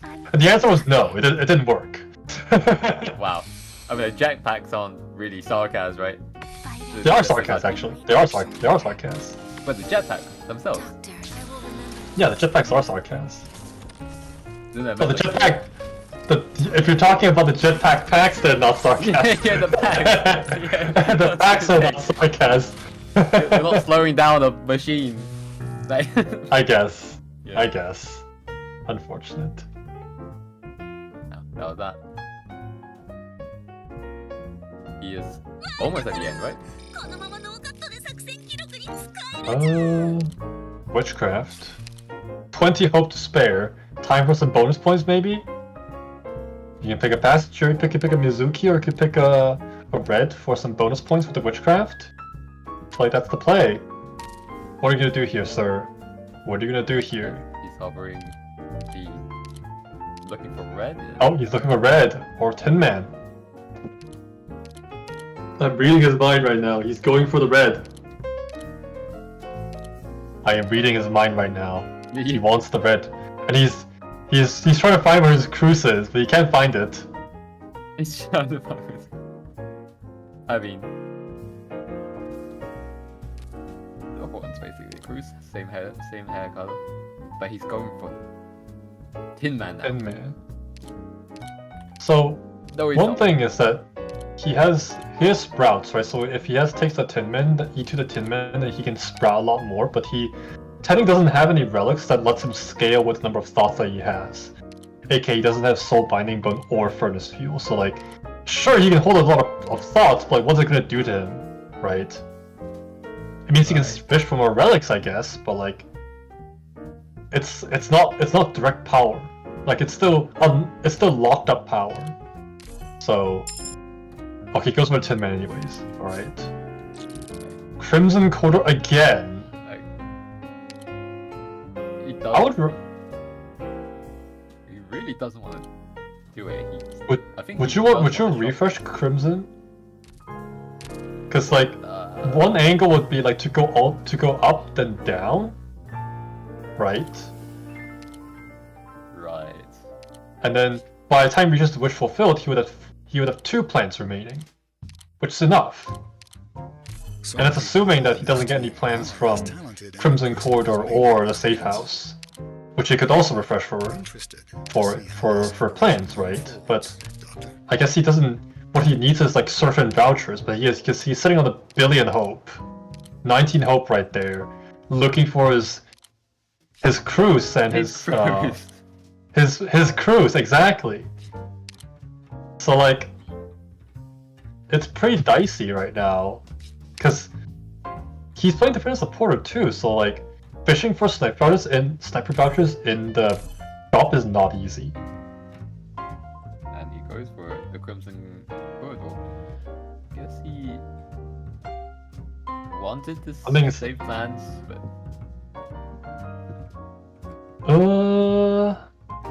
I don't really think that is the angle, because the number of stages on 4-4 that have plans is still pretty reasonable.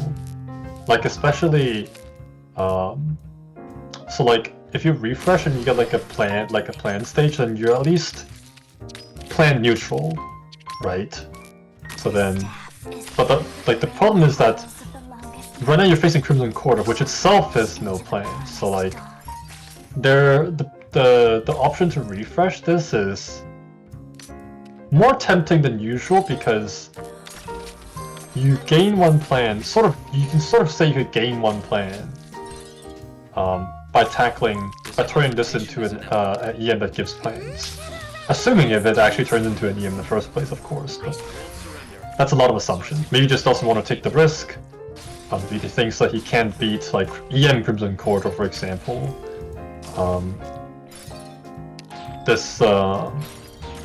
Who knows? It's hard to comment. right. But anyways, here we have Tin Man game. S2. Interesting. What's interesting here is because I recently read like some people using S1 Tin Man on the stage, and the reason for that is actually to lower the slime's attack such that they actually can't break the defenses of the blocks. So, and this would be particularly effective if there are no cars, especially in the normal version of the stage, like what we're having right here.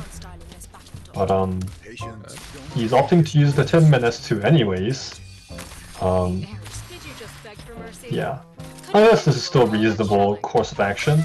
Murder all the sliver of HP, somehow still clinging onto dear life, not being burned by the lava tiles. He wants a retreat. Yeah, he wants every single bit of DP. Now, about the very obvious thing at the bottom right. That thing. Oh wait, I don't think that was a very good puddle to trigger right on the top left. That is. That is what I think it is. It's money. Oh right, yeah. How does he? I mean, I guess it's just. I don't know why I asked these questions. Nah, it's fine. It's far away. We're here to make conversation after all. What fun would it be if it was just dead silence? But in any case, the stage is almost done. I feel like this opener is honestly the hardest, especially for me running guard Vanguard. Really hate the stage. I really hate the stage. The passion. I even skipped two emergency versions of Crimson Corridor on my run yesterday. It was not a fun thing to experience. But there's one more wave. Hello there, Mr. Chest. Will you rob me today? But this is not me. Nah. The nice thing is that there's also a shop after this, right? That we noted earlier, this ingot, like, these ingots here are gonna be a huge boon to what he's gonna. Is that a duck again? It's another one. Is this his 5th one? I think so. That's a lot of animals. coming to show us like why C is better than Sculptor, I guess, huh? To all the Sculptor fans out there. I'm listening. Thank God he decided to restart from the first run. This Right, is- it's a race. He did a restart, but like then again, the tournament rules on this event don't actually give any bonus points for killing animals. Surprisingly, Right. what you would expect. I'm in position. Don't Uh, misunderstand. and You're not even in close fact, to me. getting relics means that you get closer to the relic count, where it's like, oh, if I get past a certain relic count, I lose money. So if the duck gives you a bad relic, then it's like, well, I did this all for nothing, you know. It gives you. Or it you're gives forced to you choose. forcibly? Well, it doesn't. But if you don't pick it, then it's really like a loss. If you pick it and then you see a better one, then it's like, well, then it's like, well, I need to choose now. Well, it kind of sucks as well.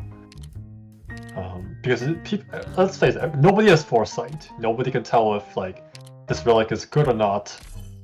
Well, most people, you can tell somewhat whether the relic is like relevant to you or not. But anyways, I digress. He takes that for bobbing. He takes up a bobbing. Yes, indeed. Takes it for bobbing. This Bobbing's investment- damage. this Investment, is exact. crazy. Biggest investment of the century. Investing in bobbing. Alright, what do we have here? Arts, Oh, weaving, okay. and elimination. E2 bobbing is what I see. Specialist voucher for the red.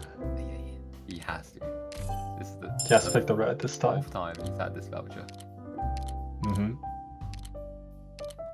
You know what isn't the fourth time he's seeing? A sniper voucher. No, he's looking for it right now. He's in no, not despair. He's just surprised. Alright, go for the Quirkus. That's his medic of choice. For ending 2. Does he want the Pure Gold Expedition? He doesn't need it, because he's sitting on a billion hope. The question is, does he deploy them and goes for it anyways? Yeah, he takes it. For deployment, I'm guessing. Yeah. Because he's very close to max squad size. He will be eventually. After one. Oh, sniper there he is. voucher! He's waiting with and Crossfire too? And the Oh, no. Tenacious Mind. Song Tenacious Mind. And the plan. This is huge. This is really huge for him. Yeah.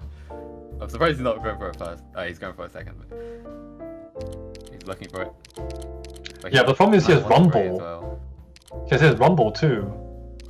Does he want to skip the cruise? Because at this point he doesn't need. Maybe he does. He thinks he doesn't need cruise. But what I'm guessing, he needs cruise for Victory Rewind. Because if not, then his solution against Frostnova is not trivial. But Rumble Grey is very insane. In fact, that's probably the biggest damage relic that he has at this moment in time to begin with. I think he's hovering over grey right now. No. He wants May. No, he doesn't. Oh, it's Oh, he Via. wants to go for another flyer's bonus. Does Via have get effect on Rumble Hand too? I think so, right? I think so. I forgot how archetype is. I'm going to Artilleryman, check. Artilleryman, yes. And it should be. It should work. Rumble is don't see Artilleryman, yes. Rumble is definitely a part of it too. Picks a shoe. Making careful purchases now. Proficiency? No, not proficiency.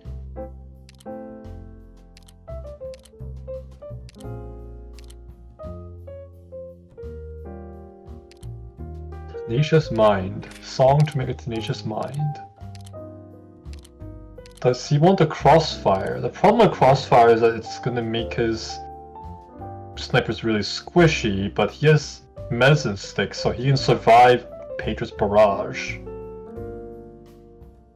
But it could also affect in his just these normal stages, which I I mean, he's got other units, I guess, but How much has he withdrew at this point? Would he send 52? Or no? sorry. How much ingots did he start with? Do you It was remember? like 50, around 50, definitely 50. I think it was 51. Alright.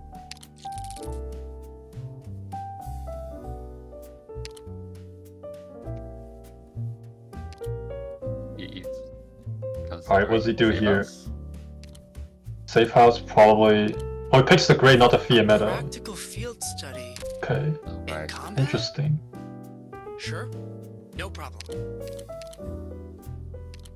So he has a witchcraft in his hands, and he needs to decide really, really carefully who he wants to send out. But he needs to refresh one of these into combats. Oh, it goes for there. Interesting. And he's willing to take it, but no, he's. Interesting. Wait. Oh, okay. Oh, he's just stacking shields right now. He hasn't used witchcraft just yet. He's just throwing away some of the bad, or using some of the bad inspires. So he stacks some shields. He is about done. Alright, what do you want to do? He doesn't like PP cost. No, he is confident in his 5 HP. Oh, Alright. 6. Oh, yeah, I forgot that counts. What I'm curious is that why doesn't he... I guess the safe house doesn't have much value to him. Like, he's fishing for E2s, I guess. Like, the only important option that he could get there is probably the E2 or the plants. Right? He doesn't need hope. He doesn't care about epochs. He doesn't need squad size either. I guess that's one way to think about it. But he's not as aggressive when it comes to refreshing nodes as what I originally thought. Who is he? I guess he would be grey, right? He's for the portal. Our fleet Oh. is in position. So Yeah, Guide us to our designated spot. red. You've gone astray. I think... Okay, yeah, you didn't even put red in the squad, so probably not red. Yeah. I'm here to help. I have to get serious Like, promoting red is like $75 dollars, Order acknowledged. which is pretty sizable on its own. Although, you can think of it this angle, right? Because you don't, like, you don't have to E2 like Grey Altar without using any hope. He has a lot of hope, let's face it, right? And what's also more important is that on floor 5, floor 5 EMs, you can pick one voucher out of 3 options, which greatly increases your chance of finding sniper vouchers. So like, you can fish for them if you wanted to, and it's not like the only thing. That's not even the only thing you're looking for, right? He still needs to eat to his shoe, his bobbing, Fighting is the only his option here. maybe even his underflow, because he needs a. Don't force your Because that could be an individual option, but he already technically has the scene, so maybe not as important. But his squad still needs some more reinforcement. Let's just say. Yeah. So one could say that like him accelerating through floor 4 just to end up in floor 5 could be to hunt for better vouchers. You're not even threats to me. But right now this is what? Ghost City, another no plan stage. It's pretty easy. I'd say probably the hard part is the opener, really. We have Bobbing doing some nice burn damage. Bobbing doing bobbing things. Bobbing things, and when the tree spawn, Complete my the assignment. Tree man. bind, the bind will do the binding thing. Burn, burn, burn! Oh, look at that! Oh my god, everything is gone. Patience, my friend. Oh, now that I think about it, like bobbing is pretty good. Yeah. Like the quick cycle between waves to pop like reborn creatures like en masse is like pretty nice. Especially when he utilizes elemental damage, which is a bit insane. Of Yeah. course. Oh, he's Against elemental damage against like these reborn creatures is great, but against something like witchcraft is like kinda copium. Who does he send? Oh, Yeah, Grace, goodbye. Gray. Which makes sense. Alright. Which yeah, it does make sense. Allow me to want to top It's his most reliable, like Of course. the best source of damage that he technically can have right now. Oh, goes with the release on the horn. Alright. Hold on. Holder doing the holder things! Done! Ah, oh no! No stunning! Oh, it did stun, but too late! Come on, Mia! Bind, bind, bind! Yeah, in the end, You have to see Oh, bind oh, again to save the what's gonna day. happen is that they're gonna get strapped down and just and burn Sit alive. down. I mean, Take a seat. We'll be back in you in 30 seconds. we'll get a flamethrower out for you. I want to go lie down, Doctor. Alright, life rose for more healing effectiveness. Fair enough. Better than nothing. Each of the shoe? Very much, yeah. But wouldn't it be better to go for red since it is zero hope, right, for $75? Yeah, you need E2 red for 0 hope, so you need to not use any hope to E2 her. Soul Binding Bone! But he wants... He wants more command XP from battle. Actually, no, you get 50 ingots. when Yeah, you reach I think he's looking at the 50 ingots and thinking that it's worth it, but...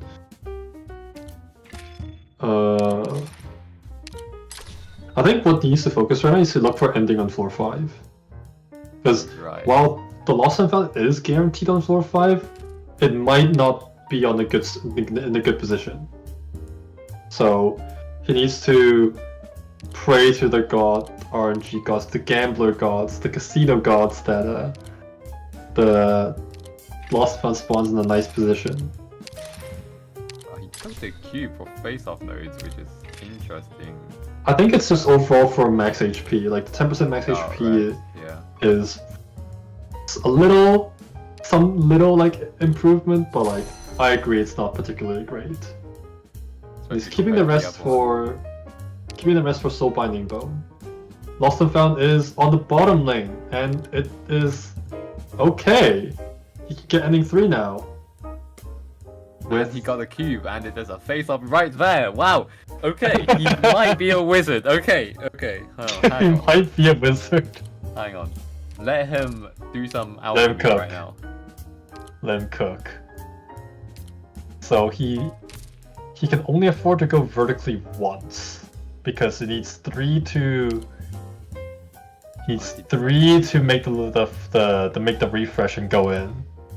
So he only refresh here once, and that's alright. Okay. I guess he's refreshing here because like he needs to he wants to at least get 1 floor 5 EM in the bag. Well, he technically gets another floor 5 EM in the boss key, but like yeah. It's red. Infiltration successful. Does he have witchcraft? I don't think so, right? Oh, no. I don't think he has I don't think so. witchcraft. I didn't Sun see and it. gentle breeze. Second Hope witchcraft. everyone makes it home safe. But there is no scout on floor 5 as far as I know. Is there a safe house on the path? Because if so, then he can E2 the red. I think so. Going down. Oh, there is. I saw a Yeah. glimpse of it. Yeah, there's a safe house, so he can E2 the red there, most likely. And then all he then needs is the Crocus E2, and then he can tackle ending 2 at the very least. He goes in. Did he use it in the spiral? I didn't see. I think he did. I don't think so. Well, let's see how he does against the witches as a wizard himself. Wizard himself, Reap indeed. not what's sown by malice. So we have the Witch Kings followers, and we also have the Curse, which is the monsters that are surrounding all these nice towers that we want or get our hands on for some reason. Your soul's imprisoned. It'll be a lesson for you. Why are they against us? Alright. Rim trajectory calibrated. Yeah. He has 4 towers to take, and he's investing 1 operator for each, I guess. Patience, I feel like it's always the top left tower that's the hardest for me. Same battlefield, different. Also felt like Gray could have taken the 2 on the right by himself. Orders received. But I guess he just wants to like quicker. Yeah, it's possible. Maybe he has his. Oh, he's horn splashing onto the top left tower. No wonder why. Yeah. In this battle, Doctor. Oh, okay, I see now. Then can to the bottom left one. Go. Alright. Activate. We're counting on you again today, little apple. Don't cry. There's still one. Oh, there we go. Actually, it's all 4 towers. The towers are not in their tune. Alright. Damage is very minimal, but To my thoughts. We just need to wait for Gray. Wait for Gray. Gray will destroy everything here. hopefully. Oh, I think definitely will be. Soul Binding Bone from Rumble? Parameters set. This is juicy. Almost dozed off. Gray and Amia is on the backup.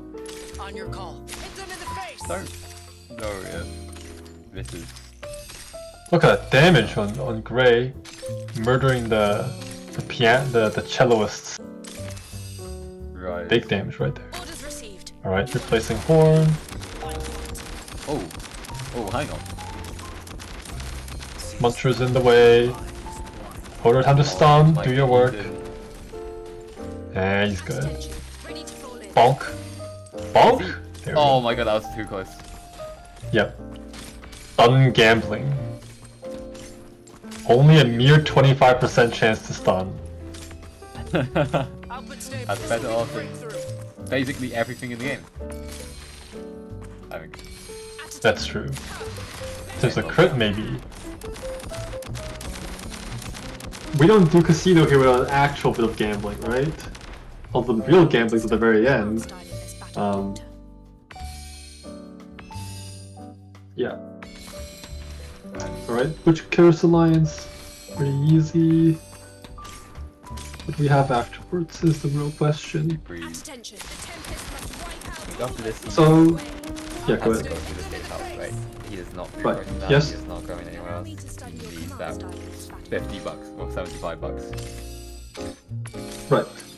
And also because he doesn't have enough plans to use any refreshers, right? Because he needs, no matter what, he needs to pass the bottom lane. And as far as I recall, he has 6 plans going into this fight, into floor 5. He my uses God. 1 to refresh here. What the hell? Hold on. At Hold attention. on. Again? Hold on. Someone check him PC, because this is not normally. What is happening? Hurry up. Is this his 6th? This is... Yeah, To 6. study your command style in this battle. Yeah, it's kind of insane. What is The nice thing though is that the rat should be facing right by the time it reaches Gray, so like... Gray should be doing decent damage. Doctor, Decent I damage. will remember each That's and insult. every one of you. Insult indeed. Allow me to Whopping tons of damage. Sounds like a better description. Stretching the rat's back. There we go.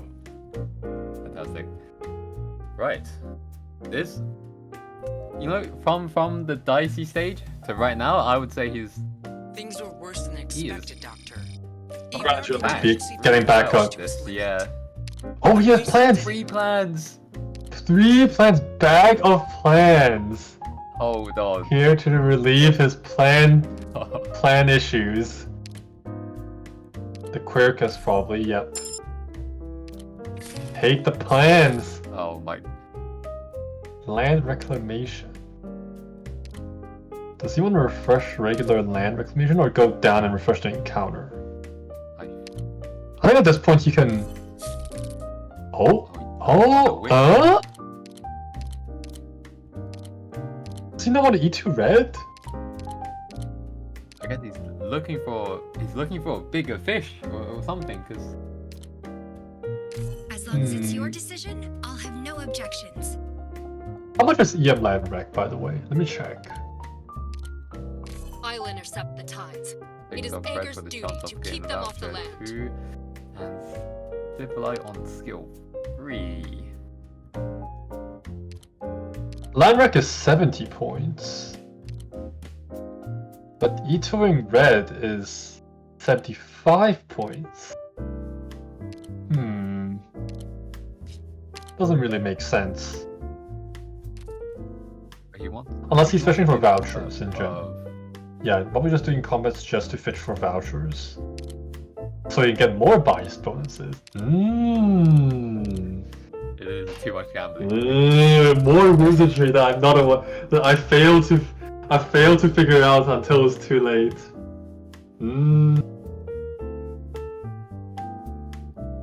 Alright, land wreck. Well, yeah, he goes in with this. No, this stage is a troublemaker to me, right? Because of the cannons. I think for the supporter, their solution is actually literally just tank everything. Because Really? if anything, the defender supporter is very good at tanking. Not what's sown by malice. Surprise, ain't it? Tanking like 4 like militaries Is the only tanks. option. I mean that's kinda. You know, I heard I think the tanking thing. the main trick here is that he has. I think his Civil Light is on S3 this time to Yeah. soak damage, and he also has the Quirkus and the Shoe. So like his soaking capabilities are off the charts.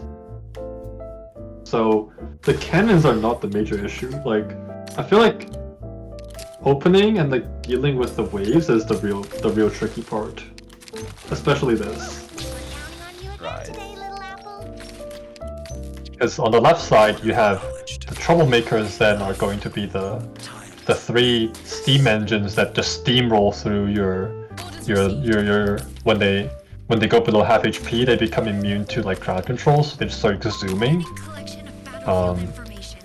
But there's Horn for that, I guess. Now he just needs to slowly generate some DP. Right, there's the CES3. Right, waiting for the steam cars to move so that he's going in prematurely, hoping to catch the artilleries when the horn overcharges. No, he turns the skill off. Interesting. Here they come. Here they come, indeed. He baits a shot from the right side.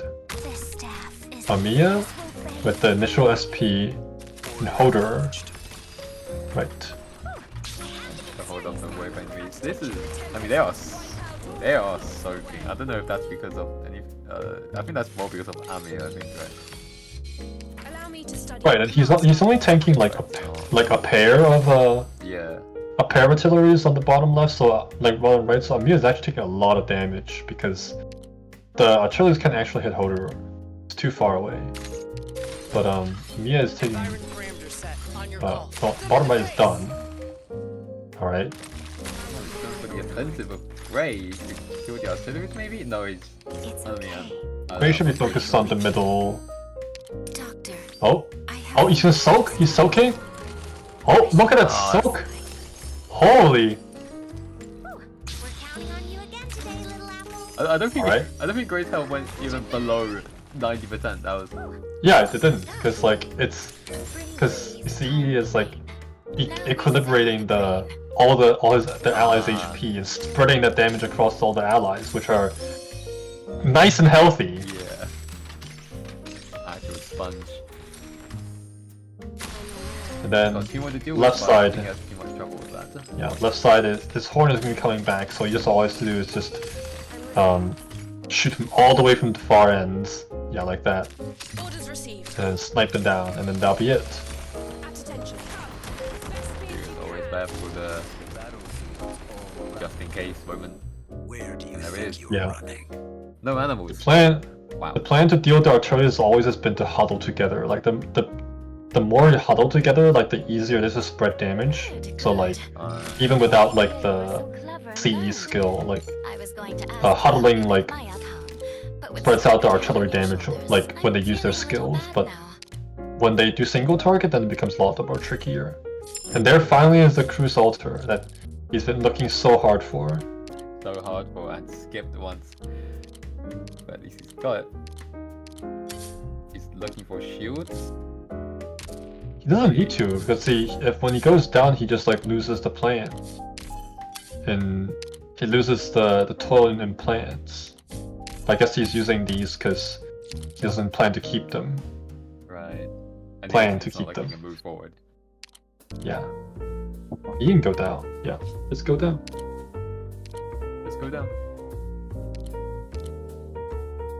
Some people Not six on red this here team either. are as talented and impressive as Mainlanders For a chance agents. of the voucher. I mean, I think he's giving up. I mean, on even the red chance already. of the... Yeah, I'll probably give it on red already. Like, unless he rolls like a safe house on floor 6, it's like pretty unlikely that the red bias bonus can be fully completed.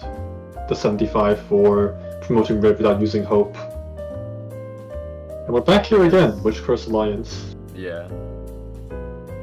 Which with much stronger units too. Should be a breeze. That's true. Let's keep moving forward. The main carry I feel like is still gray. And we're in the towers again. I think his plan with red. I think you said earlier, he's probably thinking on the EM safe house. trajectory. Calibrate. Upgrading opening. But I think he's holding off red because it's not that difficult of a recruitment, right? Oh, no, sorry. I like the earlier, the later the floor, I feel like the harder it is to complete, because on the earlier floors, like, anything before 4-5, like, actually, because anything before floor 5, right, you have the natural scouts, so like you can just send them off, but right now, floor 5 is one of the floors where, like, even if you did refresh, a scout can never spawn.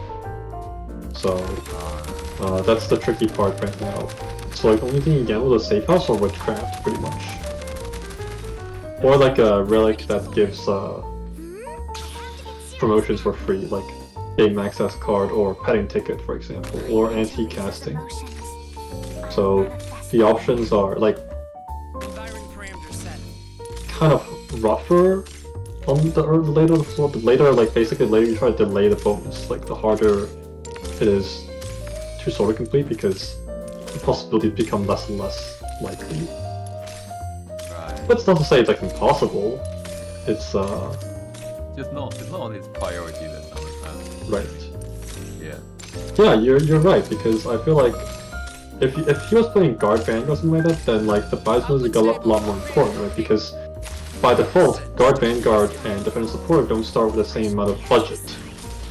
Because guard vanguard starts at $500, but support defender support starts at the highest amount, which is like 1,000. Complete my So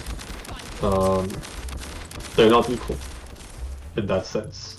So maybe he's thinking that if he just wants like a easy, relatively safe clear, then especially given the scenario where like he knows how many points he needs to aim for to get to the top 8, he maybe is saying that I can get out the red bonus and I think I'll still be able to make it. If that means that losing out on the red bonus, but I get to flesh out my squad even more to guarantee like the kill on Patriot, for example, then I see that's a reasonable like course of action. Yeah. I mean, recruiting red is a straight up $20 anyway, right? So it's not. Alright, what are we pausing for? Oh, he's going to the bathroom. Yeah, it's Okay. going to go bad. Wow. Mid stage. He needs to make Mid-stage. sure he is locked in on this very moment. We're locked in too. We want to know. We want to know how things are going to turn out. Refreshing that safe house, but not for this instead of the 75. I mean, I guess safe house isn't guaranteed recruitment, right? It's still a gamble. Yeah, it's still a gamble. Yeah, by itself, it's still a gamble. Which is kind of annoying. I think if it wasn't a gamble, he would have gone for it. Like if like the safe house was amplified such that it was having more options, meaning that there are 5 options instead of the usual 3, then the chances for a promotion is very, very high. Then I would say that's great. Then by all means go for it. But now that I'm not sure what the amplifying effect the safe house even is, it's hard to judge. And I don't think it's hard to say that brickster has accounted for that. I'm not sure actually. But we could by all means ask him later onwards during the post-game interview. But yeah. As an interview. indeed there is an interview where we get to grill our, ask our interviewees, our participants, like, questions on their run, you know? Ask them what their highlights, highs and lows of their runs are, you know? I feel like compared to yesterday's run, to today's run was like slowly, gradually improving trend. Probably like the highlights were the shop which had the sniper voucher for the Grey Altar and the soul binding Boney in the floor 4, right? Because that's where his damage starts to go up. Yeah. And the diciest was definitely the Sword of Surveillance, where he went on all the way to 1 HP because he couldn't. He didn't have enough DP. He wasn't able to clear the caster army, right? That was actually very scary, I feel like. Especially with the ability still in effect, that is exposing basically everything that you have. Even though he tried the kill 2 big mages. Yeah, they're just way too tanky. Yeah, they're too much health for some reason. I feel like he should have used some of his Inspirers on those stages though. But I'm surprised. Like I've noticed that he's not using some of these like stats Inspirers for these, like dangerous stages.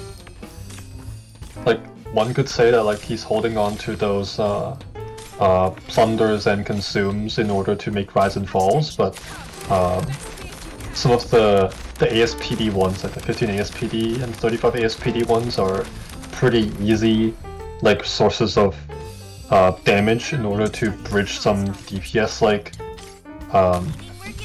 differences that you might encounter.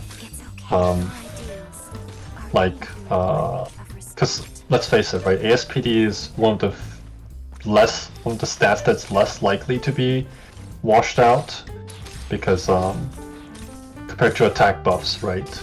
So, and yeah, meanwhile I was double checking, like the sort of surveillance like big casters have 74 to 80,000 HP. 74,000 HP. It's like very, very scary. They're like walking meat bags at that point. Really, really scary mobs. They have their stats are, like defensive stats are mediocre. They're just like really, really tanky, and it doesn't help the fact that when they use their skills and they create this like necrosis field, they get more DRs. They get DR, which effectively doubles their HP pools too. All right, so what do we have here? Vanguard, Salish, yep, going for bias bonuses, I presume. Another $25 in the bag? Maybe? The sack. Considering it, but he takes it. That was $95. And want the liquor. He takes the liquor? Why? Interesting. I don't see an operator in this squad that is affected by offensive recovery. Not sure what the point of it is. Unless. Oh, floor 5 EM. Whoa. No, you can't trade it off. You can't trade it off. If he trades it, the best thing to trade is a hibernating kit that he has been holding the whole time. But he can't trade them. So, what is this? Rogue Merc? This is tough. I mean, all the stages have been tough, but this one especially. Is this Rogue Mercenary, by the way? Stage. May my the one with banner Mudrock in protect it. all those who Oh, are yeah, it's Rogue innocent Mercenaries before my then. eyes. Yeah. Oh, that's nice. Yeah, this is I'm used to it. one of those stages that has more EM points than the other ones. I think I died to this stage earlier today on floor 4 because of the Future Hunter encounter, and it just gave me this, and I have no med. I only have a E2 Medicamia, and then yeah, my left side just literally exploded. Damn, that sucks. Castles are too scary. Are you using invasion on this map? He's not Making messing sure around he now. hits the DPS check. yep, not messing around here today. Being fully serious, reviewing his squad. Right.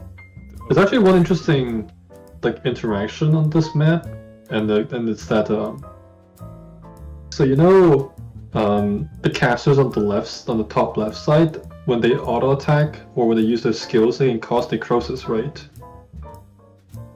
Yeah. So one interaction is that in the King of Sarkaz epoch, one normal attack from the casters on the left side is enough to proc your necrosis bar from full to 0.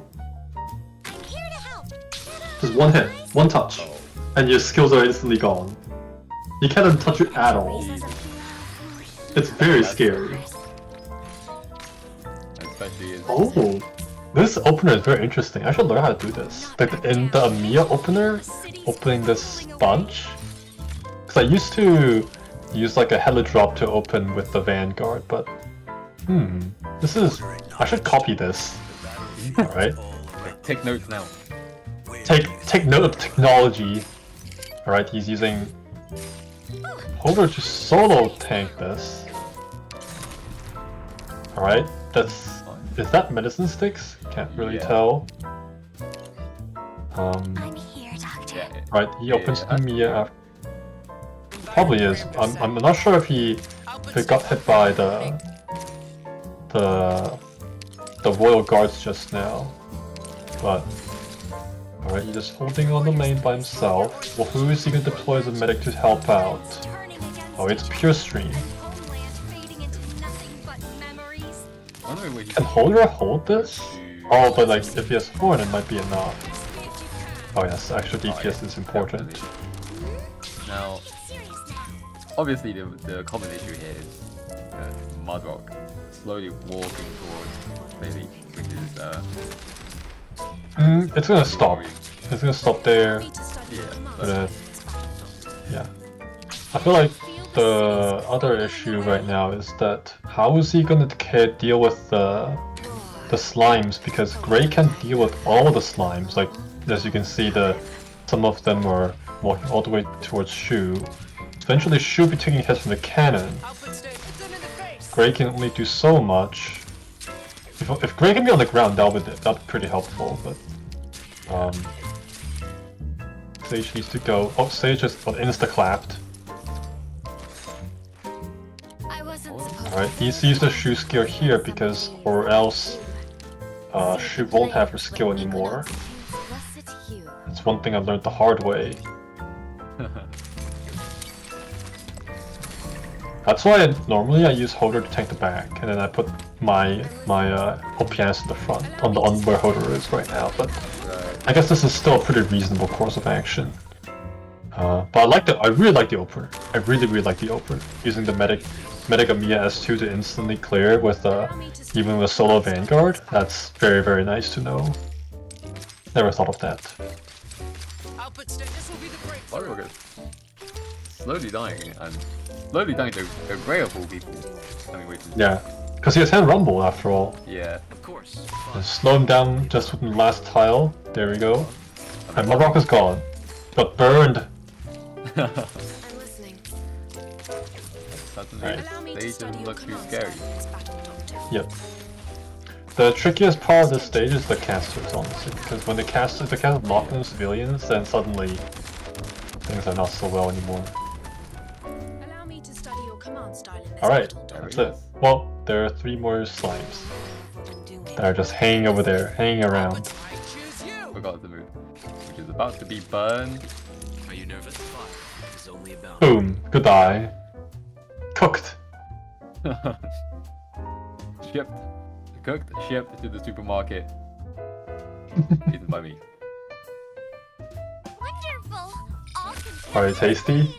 This mission was a great no. success. Level 10 gets an assembly for the more command XP. Doesn't get a sniper voucher still. Eat to the bobbing, sir. Picks up the Shamir. Yeah, man. Sufferings. He needs to go bottom lane no matter what. Let's hope he remembers. Oh, he still has a witchcraft. Wait a minute. Oh, he does. He does. Oh, he just got it. He got it from one of the previous fights. Yeah. So, but he can't refresh. He can't afford to refresh here. I think he just He needs has to- go through it. He has to go through it. So he Yeah. has a witchcraft, but he can't. Oh, but he can witchcraft in the victory rewind. Oh, that's how he does the bias bonuses. He goes into the boss key and then sends someone through either the first combat or through the victory rewind with the witchcraft, and then boom, easy peasy. Ah. Oh, right. Okay. Because there's an interesting technology here is that despite victory rewind being a boss stage, you can actually use a witchcraft there. You can. And it'll summon it actually summon the portal. And you can send somebody through. But you can get it after on the next floor. There are souls waiting for us behind the fire. It's kind of scary combo. Yeah, that's. No, the Gundam is the deal breaker. Mm, Oh my god, what the hell is this? This is. Also a deal breaker. Wait, what is the... Oh, this is a regular face-off, okay. I think he Are you considering it? should be he should be able to do okay with Horn and Odir, but I think Hoder is definitely a must-have. But I was debating between Shu, Horn, or Gray, because Gray is a big chunk of his damage too. right, yeah. And his Hoder's on S3, okay. Same battlefield, different. Amia. Tamiya, Is bound okay. to my thoughts. Because the sniper can hit multiple targets. Oh wait, he has initial SP, he can instantly heli drop everybody. Oh right. He needs enough DP. Just needs enough DP. That's why he was waiting. Oh. I was Even wondering. Teresa's emotions. Same battlefield. Here comes. But is it? Oh, he has medicine sticks. Okay. Wait. Here's Wait, the hoping damage for is- new life. The Yeah, damage, damage is is good. popping off. Damage is Yeah. good. Yeah, damage is very good. He needs to stun. And he gets it. Wow, that was. That was way- surprisingly easy. Yeah, he went through that. Like, I was expecting like Yeah. Amia dead. Are they on 1 HP? A Unconscious, but- single military victory Wow. means nothing in the face. Yeah, if there was no initial SP, I feel like that'd be way harder because This like is just he needs to a pre-place everything and suddenly like he has medicine sticks, right? And then that's gonna be gone, and then I don't know how Amiya's gonna survive that because with that placement, Amiya's gonna get get hit twice because of the explosion arrows essentially from the sniper. So it's pretty difficult, but initial SP wins again, of course. Right? What do we have here? That's fixed. He- Scotty? No. Yes. Where's the Yeah? Scotty? Oh, the Scotty, the easy level 1 Scotty. Just for the 25 points.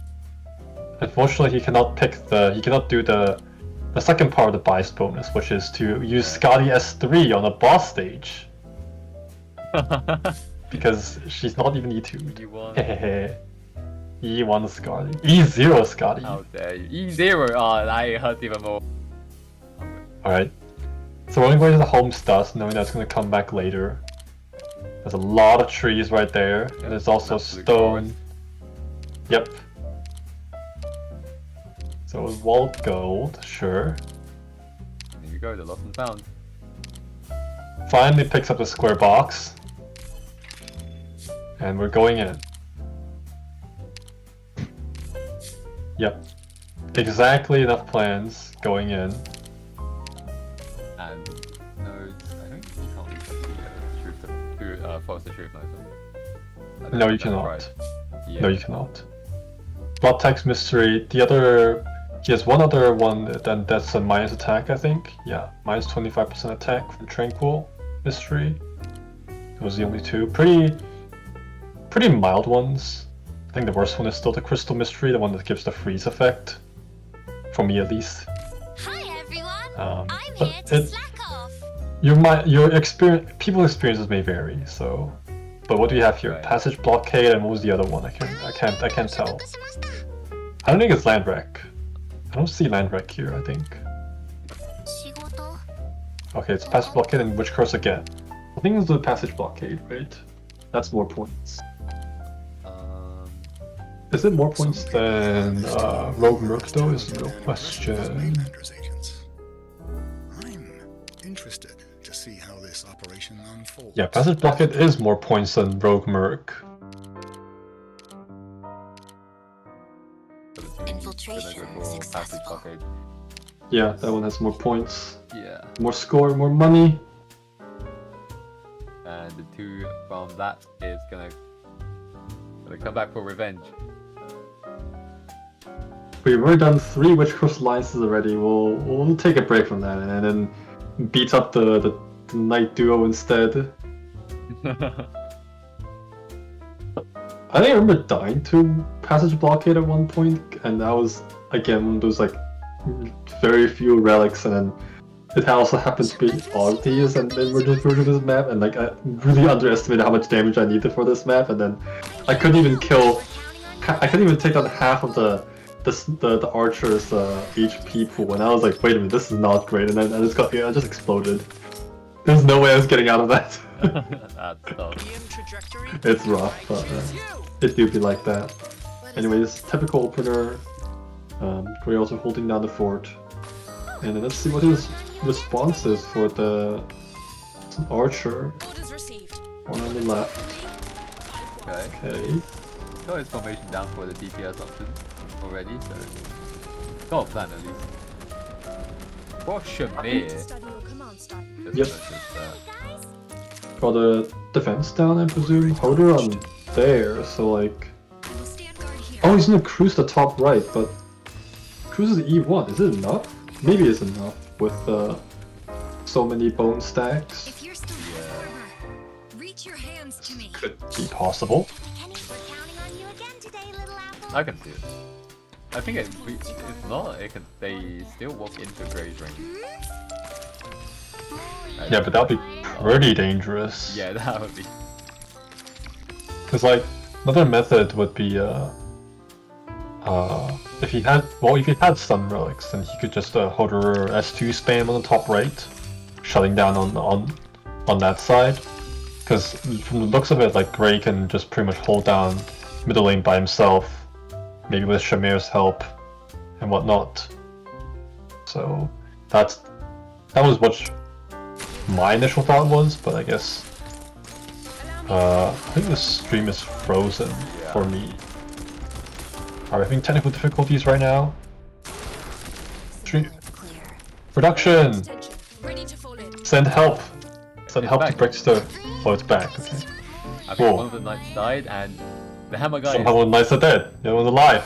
Don't doubt Oh, hold on, that's 3. enough. What's he gonna do? Bait the blast hammer. Oh, got stunned. Oh, Kimir might be dead. Oh. No. Don't doubt your own judgment. Nah, it hits the plus shit. It doesn't hit like a not adjacent, like a not a 3x3. It's just a plus shape. Fortunately, I will not tell you why I know this. Not because I tanked one myself. Okay. You're going. And there it is. Probably one of the most annoying enemies. With this stinky ability.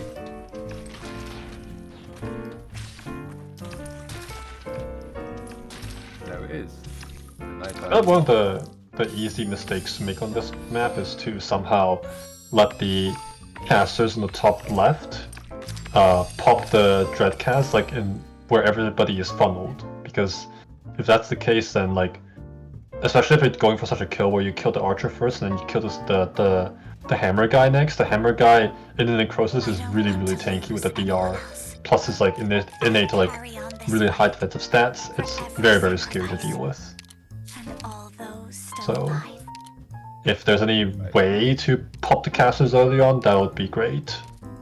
But here we have a more defender supporter vouchers for his defender supporter squad, which Rising does not want. He wants sniper vouchers.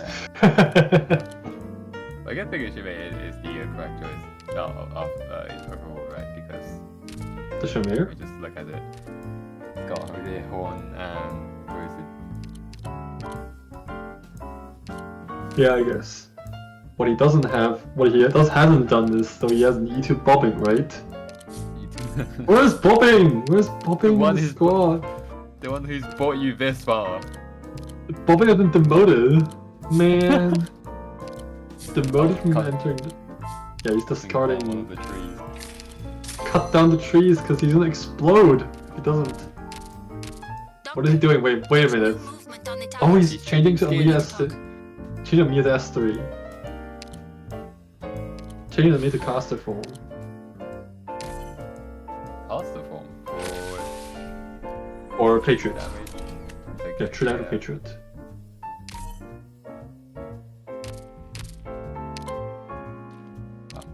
Unknown technology, I've never seen this before. What is that? There's 3 Amias? Yeah, S3 Amiya for Patriot. Because that's one of the parts where some people struggle a lot, including me, so I by default always switch to Amiya, like S3 on this map. On caster form. Does he want a witchcraft? This is his last chance to use a witchcraft, actually. I think he has to. He has to. He has to do it for red. He's kind of thinking, maybe.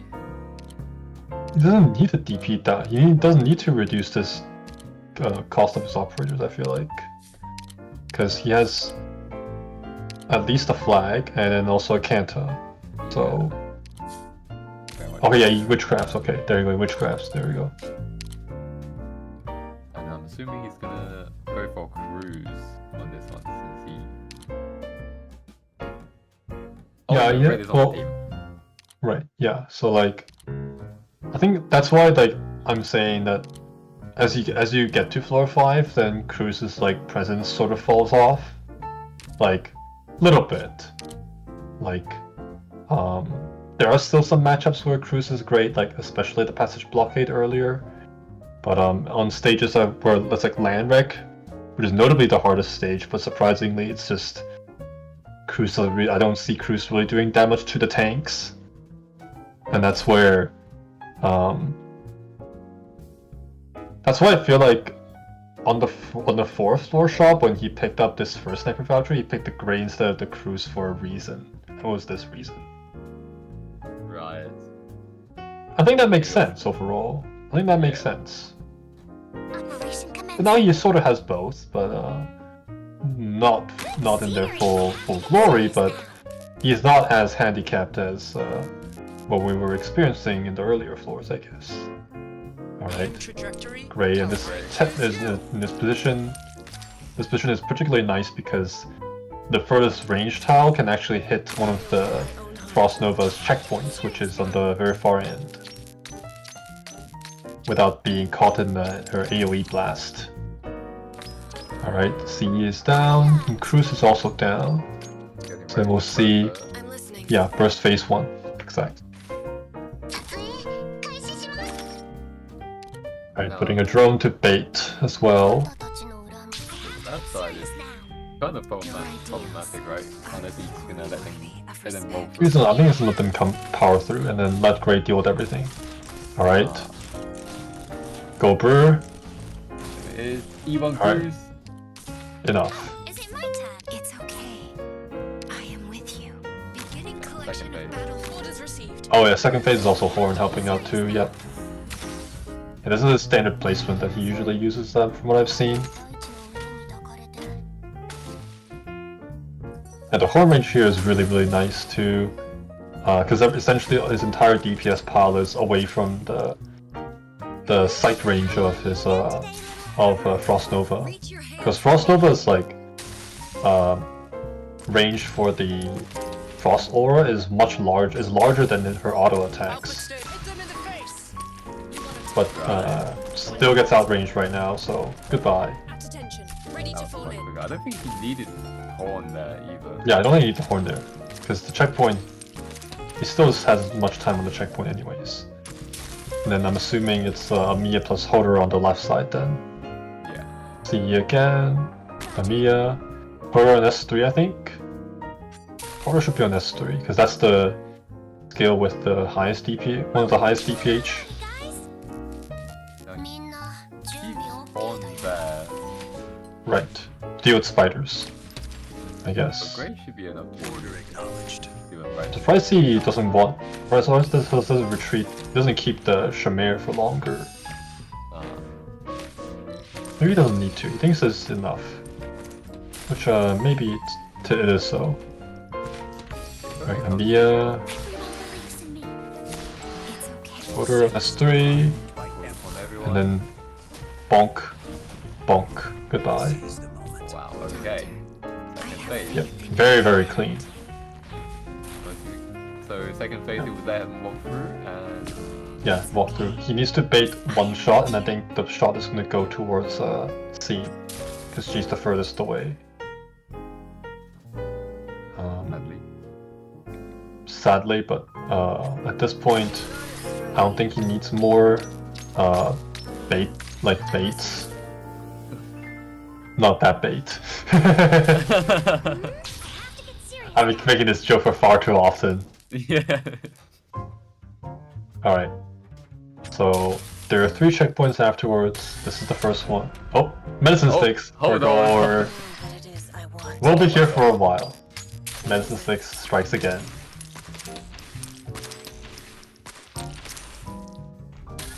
Phase 2 Patriots, like, defensive stats are way lower, so...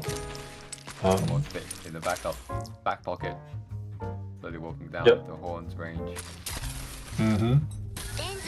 Retreat this. Or debuff. Yep.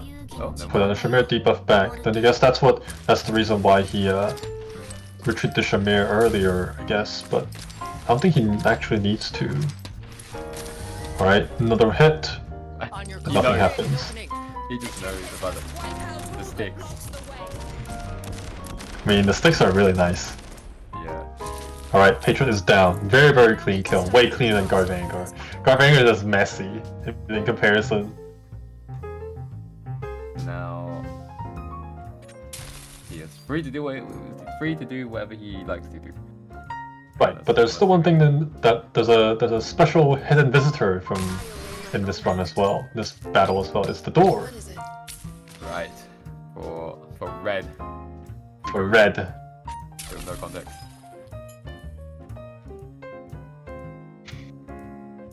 Slowly letting them approach. Yep. He has 2 The- more The portal on this map kind of follows almost the exact same checkpoints as Patriot. So like it's stopped at certain positions, you know, like following a procession of sorts. You know, it stands here, you know, makes a show off, makes an appearance. Oh, this is gonna be it. This is gonna be long.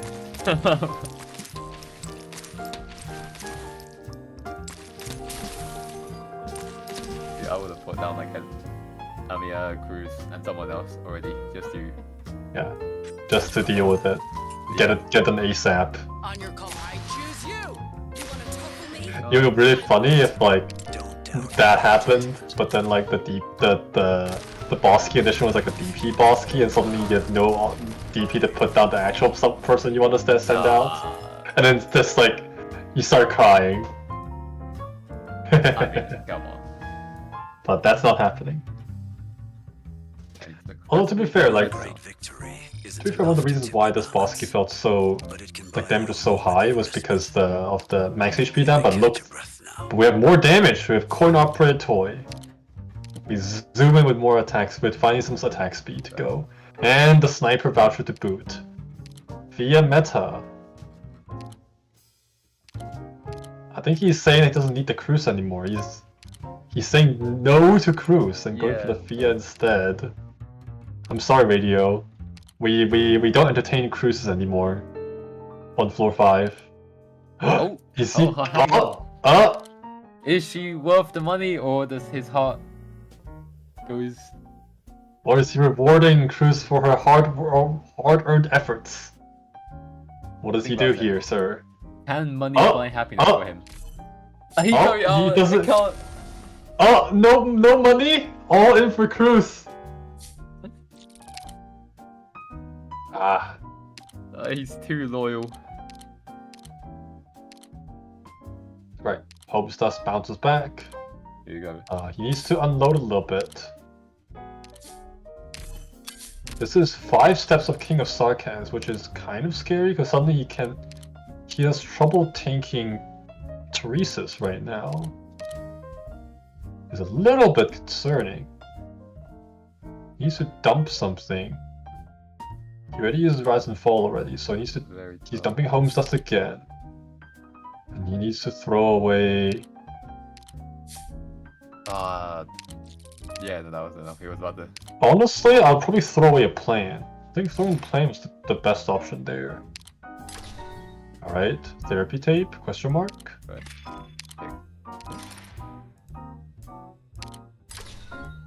Jewelry box, yep. More money. The same hand. Does he need deploy limit? Because while Castle's Offspring is like, seems like a pretty decent relic, like, a lot of the enemies in IS5 feel like they just hit so hard that like 300 defense doesn't really do anything. Yeah. The 30 res might do something, but like, the 300 defense doesn't really do anything at this point. Like, in lower ISs where like, it's a game changer for range units, but like, nowadays I don't feel like I care about the 300 defense anymore.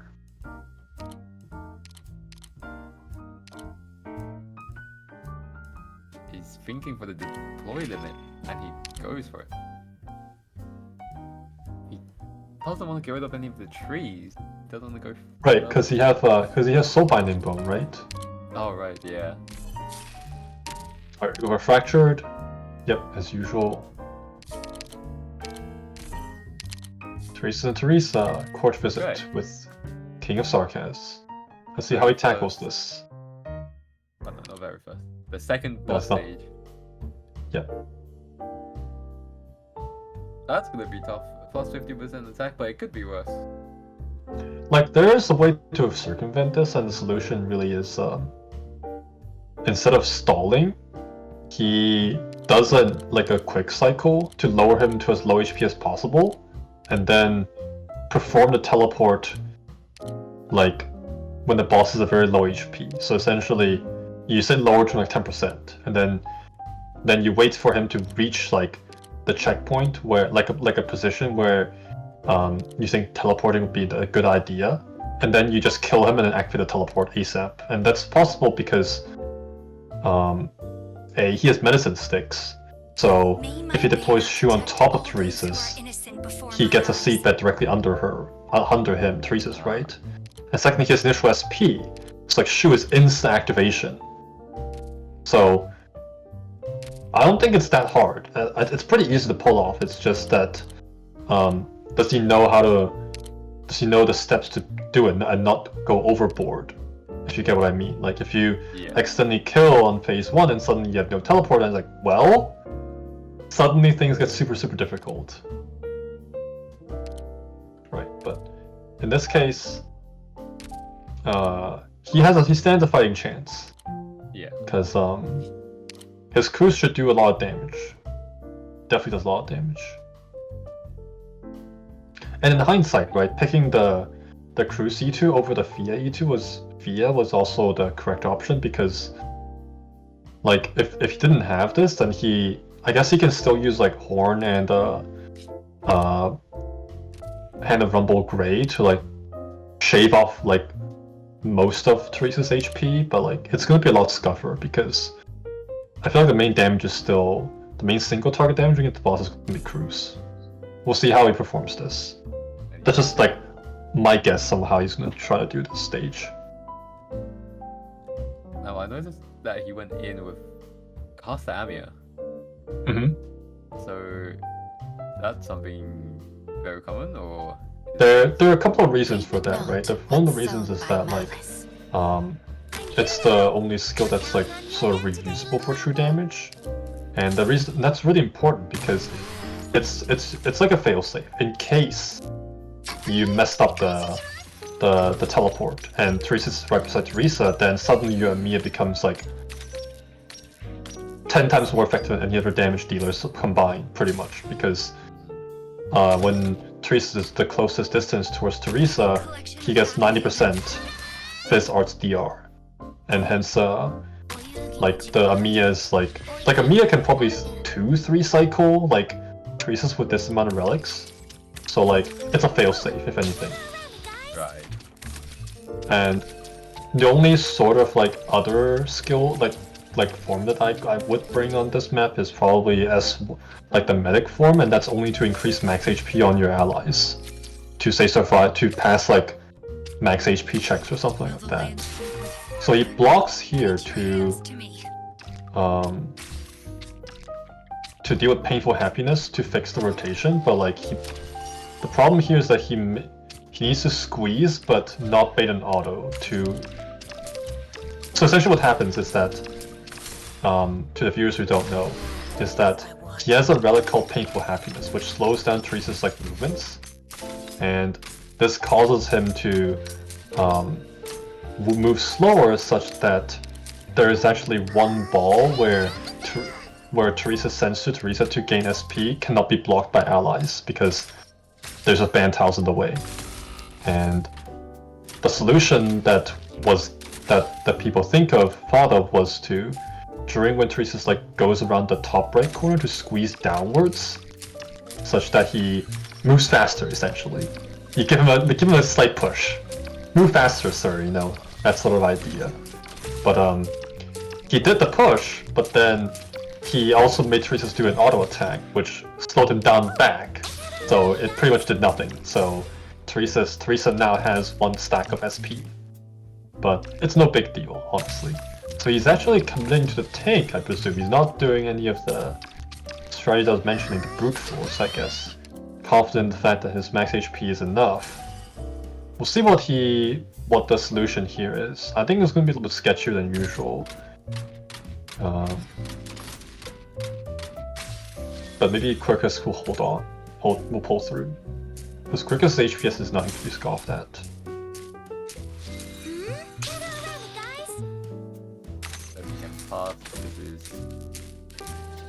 Yep. Typical tanker position here is, for Hodor especially, is in this position. So he puts Hodor... Oh, he directly uses Hodor to tank! Interesting. So, Hodor is a really good tank for this because Hodor has, in his town, he has a 28% Sanctuary, right? And that greatly increases his... and he also puts on Civil Eterna to reduce the damage taken from Sarkaz enemies, to further reduce the tanking requirements. So like right now he's actually chilling, chilling right now. The Sanctuary and the DR are not the same category, so like they can work multiplicatively with each other. The issue right now though is that he's doing some pretty decent damage, so he's actually using Hodor's skill right now, because there's a fun fact is that against unstunnable enemies, having Hodor's skill on is actually lower DPS than having Hodor's skill off. And the reason for that is because activating the skill gives his ability to stun at the cost of increasing his attack interval. And a common misconception is that people think that he gains attack from using the skill, but it's in fact that if the moment you equip the skill, you already have the attack up, if you get what I mean. So like, doesn't matter if you use the skill on or off, you still get 40% attack, and then... Oh, but he's doing this pretty fast! Oh! Is he gonna shoot teleport now? He's considering it. I mean, he's got the SP relic, so that's the choice. He's gonna wait for the next cycle, maybe. Can Horn be back up in time? Okay, he's doing it. Very much. Go. I'll probably pre-place it right now. I'll put it in the cubby hole just to be safe of the necrosis. What are you doing, sir? Maybe he doesn't. Hang on. Why is it? It doesn't have to be so close. Just do it. Spring breeze, timely rain. Alright, there we go, there we go. Time to face, time to face. And second phase is about to Alright, begin. there we go. Alright. Now, the problem with this phase, right, is the endless enemies, right? So how would he go about countering that? So the endless enemies don't spawn super often because if he performs a shoe teleport, actually, so what essentially happens is that the endless enemies only spawn when Teresa's bar is full, and Teresa's bar charges faster if charges slower if like Teresa is far away from Teresa. So this is the maximum distance that Teresa's can be relative to Teresa, such that the SP gen is lowest. So like you see the bars slowly fill up very slowly, so that's why you don't see any mantras yet. Right. Doctor, So we're just here chilling, I wasn't supposed to act. taking a bath in necrosis damage. They But we kind can't of retreat force Shu, you to- Yeah. and there's one set of munchers. I wasn't but- supposed to act. Well, the Shu can be eaten. I don't see a problem with that. Or I could use the gray here. Siren parameter set. I'll create an opening. He's like putting me at the SP relic, so I suppose this doesn't really mean anything If right you're now. really incapable of settling this, Oh, finally can retreat the Shu. handle it. And then Hodor with the skill up can do Hodor things, essentially. Stun. Yeah, here we go. Yep, infinite stun. But he doesn't have ASPD after all. He doesn't have a stun relics though, if I recall. So he's feeding some operators. Have to get serious now. Let's hope this doesn't mess up. My assignment. You wanna talk And that's why he's making sure that... Yep.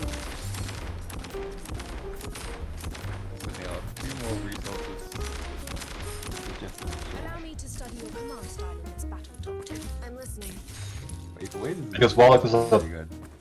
Yeah, Wallach is a possibility that... Well, let's say if Hodor is like a perma-stun, there's still a chance that like he can get eaten because... Like say the moment he kills an enemy, like using an attack, and suddenly he blocks another enemy.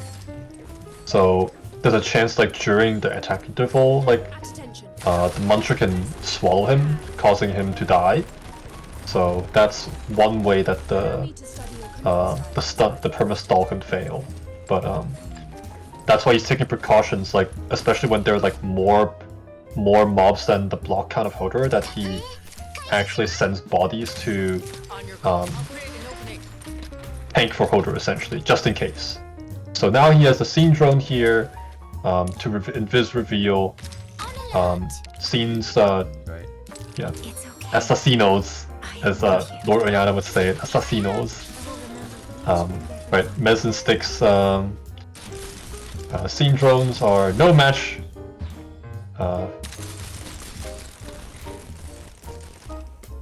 Alright. No match for Cruise either. They're gone. So there is. Wow, that was not even a single dicey moment. That was Yeah, King of Sarkaz really smooth. No matter cannot how challenge the mission, Lord Brickster today. you can handle it as long as you're here, Doctor. And then we pass I've never doubted you. Vanguard Blade, pretty good. Now he takes Sniper, time to take the Fiametta. Fiametta probably. That or Passenger. Pick one, sir. for bombing. Or Bobbing, but I don't think Bobbing is gonna be promoted ever. I'm sorry, Bobbing. I'm really sorry. I know it is. So that is another 25. What Right. is the condition again? Let me I forgot. The bias for the bias is to use her skill like a certain number of times within a certain time frame, which is pretty difficult to do actually, Yeah, because you need a seconds. like an intense amount of ASPD, right? But I think he might get the amount of ASPD from the shop fight. There's the Aegis to further increase his like max HP, of course. He doesn't need any vouchers here. Maybe Ribbon of Honor for Holder to speed up, but like, I don't think he needs it. Because he still wants to respect the 40 collectible limit. If he goes below 40, he gets more money, essentially. Yeah. The squirrel... I guess he's gonna just rob here, probably.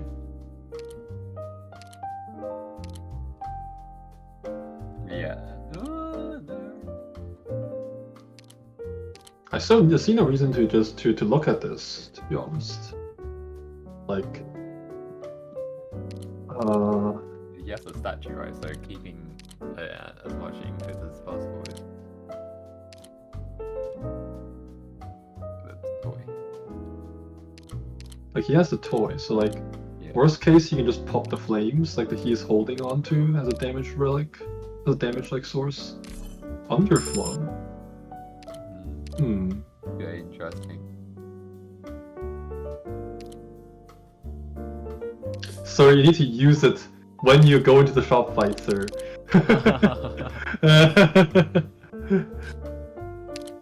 Yeah, now you can use it. There we go. Yeah.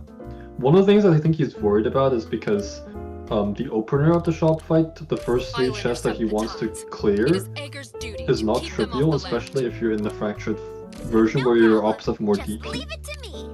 So I think part of the reason why he wants the underflow E2 is because he needs the anti-air like mechanism to deal with the chests that are flying.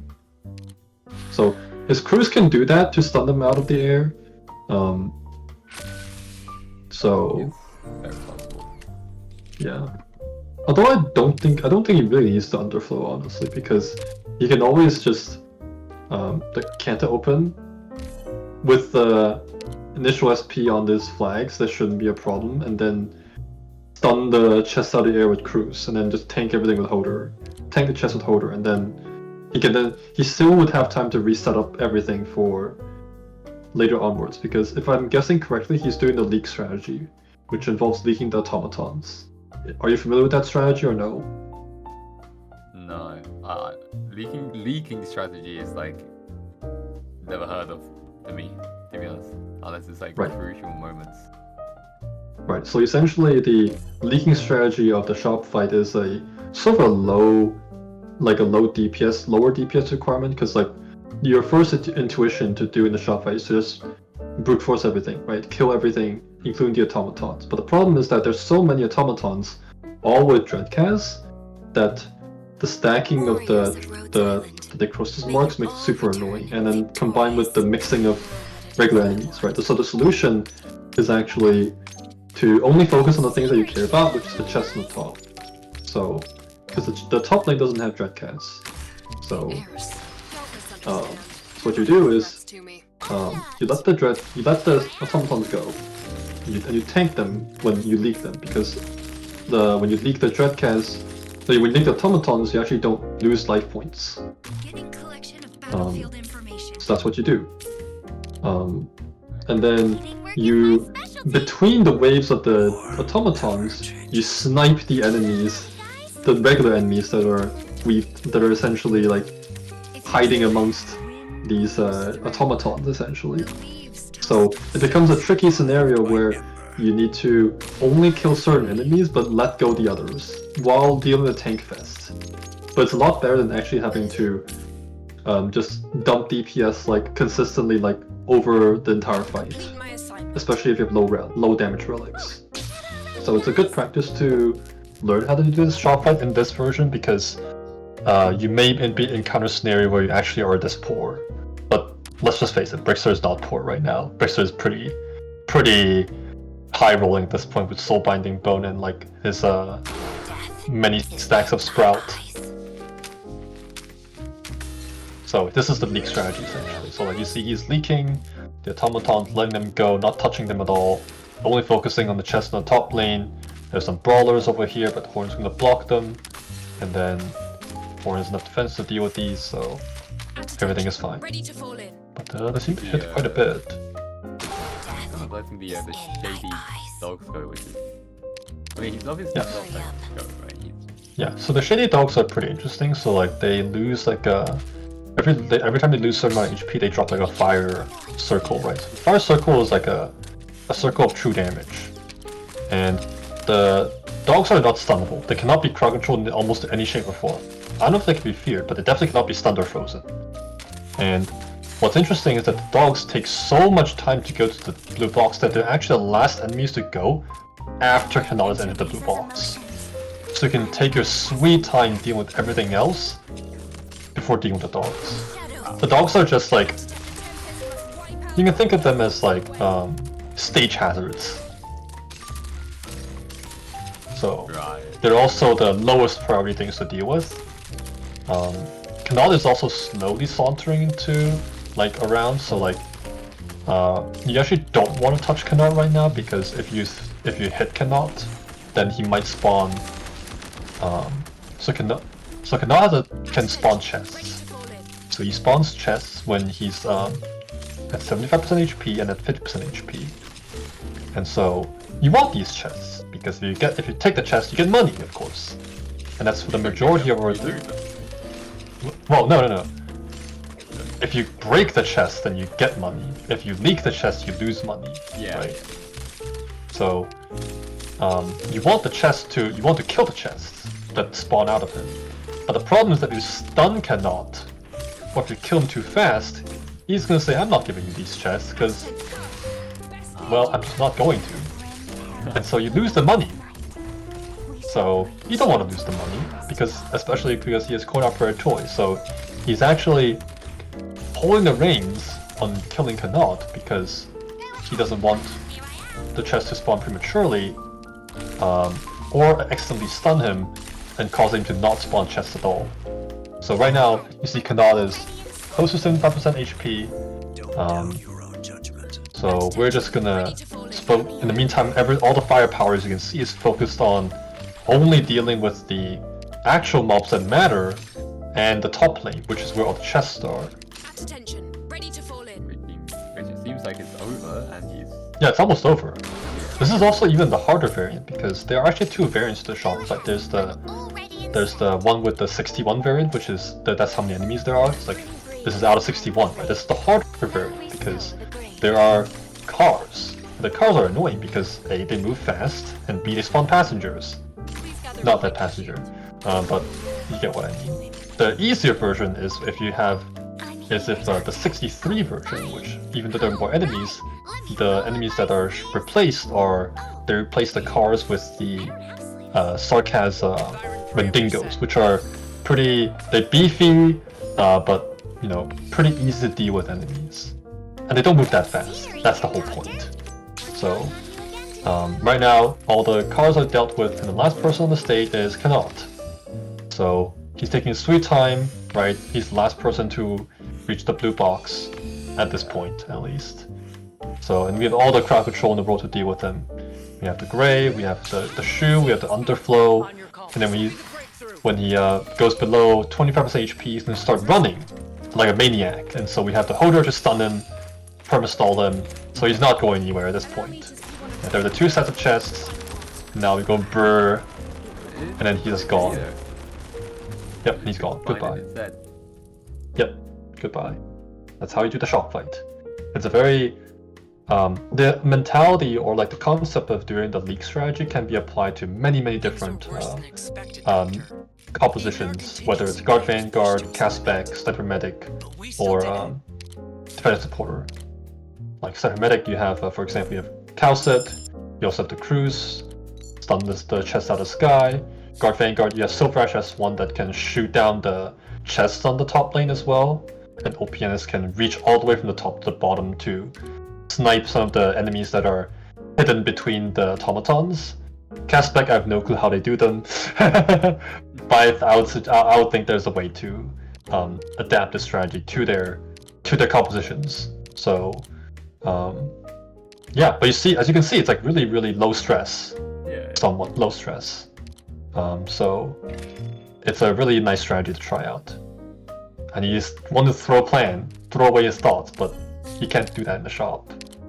You can do it outside.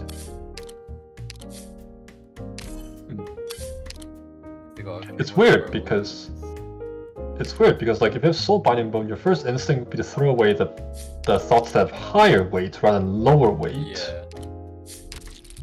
Because then I would think that throwing home stuff is the better option. So he doesn't need what was it, Blade Dance? So he's just gonna pass on. Quest for Consensus, that's 70 points. It's also a fairly easy stage. I think he wants to defeat Meta Condition at this point.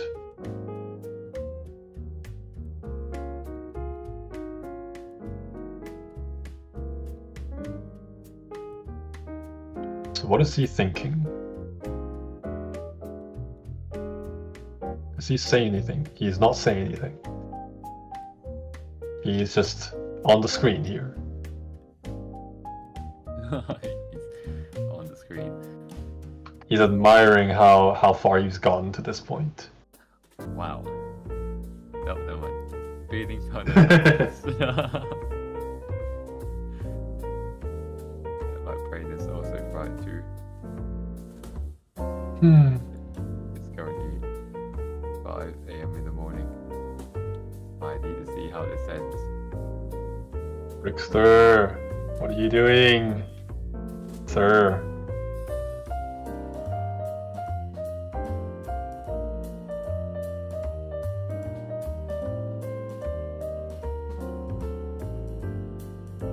Feeling kind of nauseous. Okay, yeah, he need.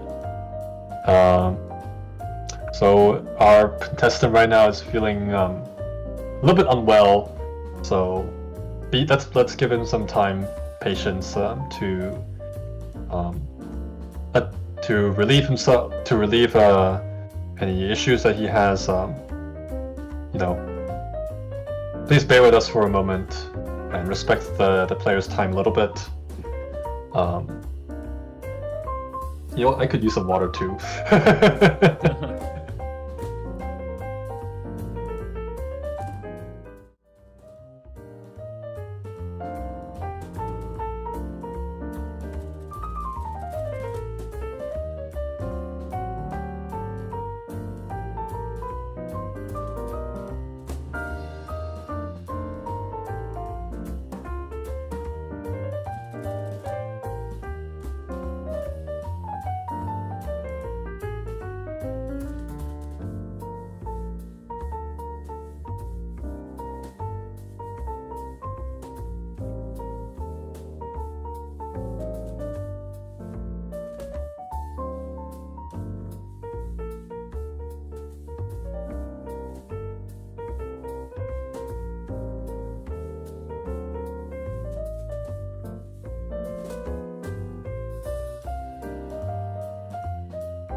And we're back from the short break that we have from for a 3-hour-long journey. Welcome back, everybody. We're currently at the doorstep of Quest to Consensus. How are we feeling, Stan? Are you still awake? Basically, almost. That's Alright. not really. Alright. Quick question. Which one do you think is harder? Divine Desire or Quest to Consensus? I hate them both, but Less it's dawdling. Quest of Come on. Consensus. Alright. It's too many flying things for me. Way too many flying things for me. I just like, just bunking them, slowly wind them down. And let it happen. But this stage, it has like those like tornado flying things. It gets on my nerves. But it's not. I feel like the Quest to Consensus does have a higher like HPS like a DPS check because like there's just so many like beefy units, mostly because the chalices like that give a ton of HP like or DR to like ground enemies. Right. Yeah. But Divine Desire is like one of those stages where like if you don't know how to open properly, or if you make a mistake and like towers get taken, like it's very punishing in terms of mistakes. But like Questus feels more like if I just don't have the numbers, like I'm not gonna make it anyways. If you get what I mean. Alright, so he pulled up a Fiametta. Alright, he's using Kanta as a timer. Okay, but and you get it, that's more money Alright. for him. That's enough money for him, I guess. Yep. Cleaning work is my specialty. Especially with the insane amount of attack speed that he's got. Yeah, attack speed, yep. I don't actually know what the exact threshold is, but like it's a pretty high amount to be honest. But he has enough, but he definitely has enough for it. So the pretty interesting thing about excuse me? He used the Inspire for this too. Maybe he was using it to just for the Fiametta quest. I don't know. But That could be a reason, but 35 ASPD. I feel like he has definitely way more than 35 ASPD from the Flames, for example. The real thing is, the enemy count is 94, so there's a hidden enemy on this map. Another visitor. Go ahead. I'm ready. You're going. another one. They're behind my shield. Another one. Well, it could be a portal, but I don't think that's likely. Speaking of this stage, I have a secret technology that I want to tell you about. It's called the Archglyph witchcraft technology. Oh my You know what? Can you guess what it does? What's it about? The witchcraft technology. Never heard of it, but I can probably guess it has something to do with. Right. So essentially, what you do is that the moment the witchcraft kidnaps your operator, you immediately quit and enter the Archglyph Bosque, and you'll get the operator back. And that means you can actually witchcraft an operator on 4-6. Oh my god. Like I did this on Quest for Consensus twice. That's why I know how the portal goes on this map.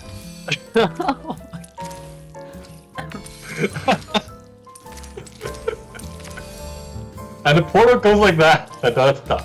That's a duck. Hello there, sir.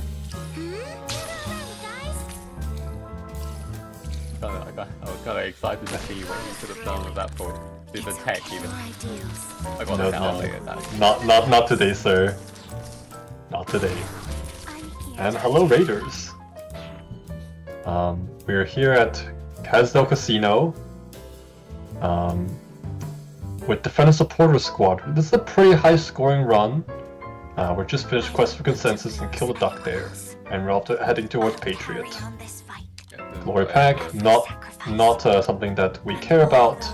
No sniper vouchers, of course, but we don't need those anymore. We got them through other means. That's all we need to know.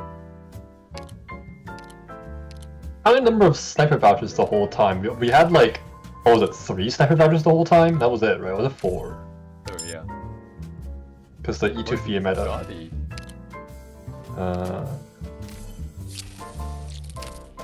Promotes the non-existent Scotty. There's new movement on the tides. What is he doing, We sir? need to talk. Oh no! Wait a minute. No! Oh, No! He is not doing this for the points! Oh, he's doing this for the points! No, he is not doing this for the points! No, he's done He's, it! He can't. he did it for the points! Wait a fucking minute! Wait a minute!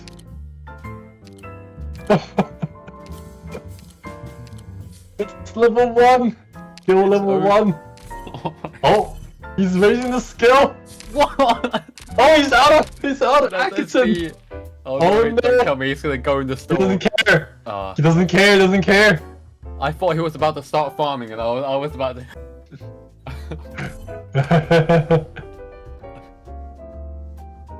It's $75. This is insane. That deep. He uses the His witch pockets are that deep, sir. His pockets are just that deep. Wait, just use Rise and Fall and that's enough, right? I think he wants more shield. I guess.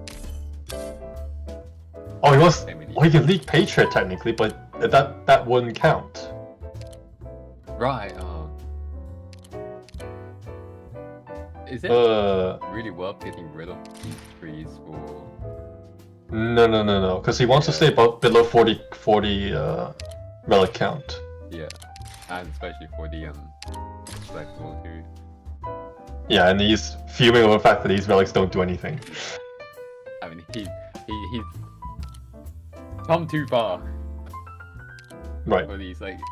One of the really scariest things to do at this point is that like you fuse like Inspires thinking that like they only give shields, but then suddenly you Eureka and get like a relic and you can't refuse it either, so like you suddenly go above the threshold and then you lose like $100. Did that at one point. Would not recommend. A day of fine sun and gentle breeze. Alright, are we bringing the Everyone makes it home. are we bringing this the Shamir? Question mark? Do we need the Underflow maybe? We can't do the Saley challenge, Successful. but we can do the Scotty challenge. The Scotty challenge is relatively easy. You just have to use a skill and just call it a day. Yeah. It's pretty much no different from -1 squad size. But he does have an epoch there, I can't tell where it is, but... could make things a little difficult for him. He's also... is taking a very interesting squad. He's not giving a Civilite a chance anymore at the final stage. I couldn't tell what it was either. Oh, it's Sufferings, okay. Sufferings. Oh, but it's Medicine 6, so nothing happens. Mostly nothing happens. Alright. We have entered the Holy City, where we have an army of Sarkaz with all necrosed, shitting all over the place, We have making no time to making hesitate. There are souls giving us a lot of waiting for us behind goop the to line. deal with. But we're doing some Fractured, of course, for 3 phases of Patriot. He's got a few DPS choice lines. You've got Right, but he that- needs to. Oh, that is not what you want to see, though. sights locked. There's no cloaking between success Okay, we're fine because Hand and Rumble is good. That's all that matters. There's no cloaking between success and failure. One thing you notice that all the ranged enemies, like, come from the bottom lane. All the stuff in the middle is, in this initial wave is all melee. So if anything, he needs to just worry about the stuff at the bottom. But the automatons are something not to be scoffed at because in this stage the automatons are buffed. They hit for around 6k if you leak them. That's not what you want to see. So he's warming Scotty in the background. And there are automatons that might get away. Oh, but he gets them. Or uses Scotty's skill. Alright. That's another $75 plus defending the things from getting through. Yep, exactly. And we have more hoverboards. Does he want to put the cruise down?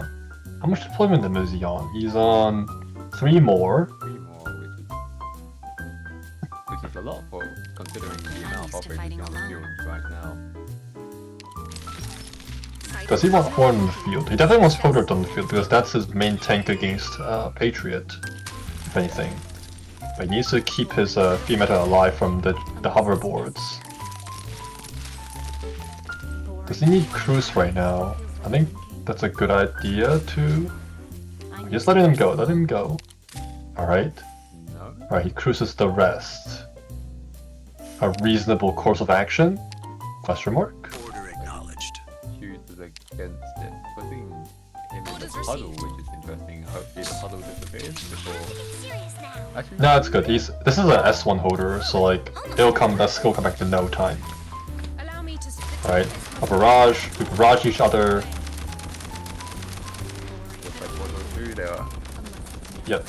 Going to I barrage you, you barrage me. Slowly grinding him down with the insane fear meta S2 spam. Especially with Yep. the amount of attack speed he has. The Crookers is healing insane amounts to 2,000 per heal too. Nothing is dying on Quickest watch right now. Oh, hurts a little bit. This blind Lucky for him, hatred. Holy. He has a Shamir. He has a, 1,000. yeah, but he has a Shamir, so no problem. Assuming if Fields all Bruce is able to deal with the ones in the back, he should be able to. I think it's no problem. Bruce will prioritize area targets anyway, so like, Yeah. if anything, she'll focus on stunning first rather than killing the stuff on the ground. I think this is the last set of jetpacks. Okay, he tanks the first barrage. We're good. Hopefully we'll finish this off. On full place. Yeah, Horn. Yeah, Hodor can tank all this. He might want to Shamir sometime. Oh, there's a problem. When the automatons touch any of the devices, then it's gonna cause an explosion, equivalent to leaking the automatons. That's not what you want to see. Problem is that Grey Altar is distracted because Patriot has higher taunt, and that's not fun. Usually you don't want to. Yeah, Shamir, everything's good. 16,000 damage from just a hit. Yep, he's focused a lot on the effort to dealing with blows anyways. Oh, Shamir dies. Fine. Oh, but his It's- main core system isn't dead yet, so that's nothing to worry about. She was kidnapped. Okay. This is who is getting kidnapped now? Murder needs to be kidnapped. Here to help. I have to get serious now. Scotty is kidnapped next. Share it down. I'm gonna have to beat for the next one, and one's about to die. Oh, it's getting close. Okay, he's good. Okay, that's 1, 2. Alright, that's the third one. Okay, we're good. On your call. Hit them in the face. He also has Alright, needs to work with automatons still. Yep, great skills up, but also doing not a lot of damage. Oh, and Hodor is so good. Why is Hodor so good? another gaze in. Oh. Canopy is gone. Gone. The 2 more automatons and the game is over. Very smooth kill. A little bit hiccups on dealing with the automatons, but like, that's one of the issues with running like somebody who's not logos, like a multi-target like unit, because then you get your main defense gets distracted by the boss because of the taunt. Alright, GG's, well done. Time to score. Production! Do the scoring!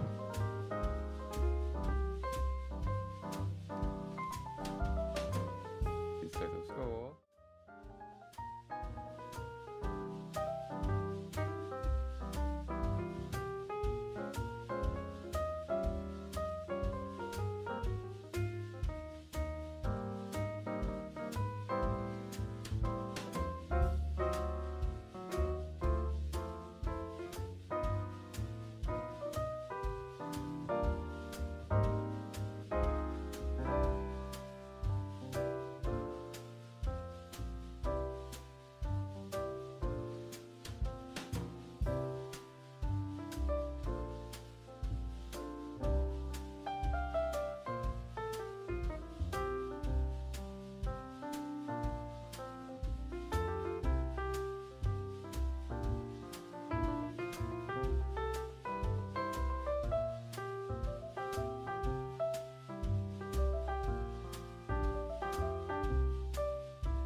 Oh, Magellan! Again. Oh, and Magellan, yeah.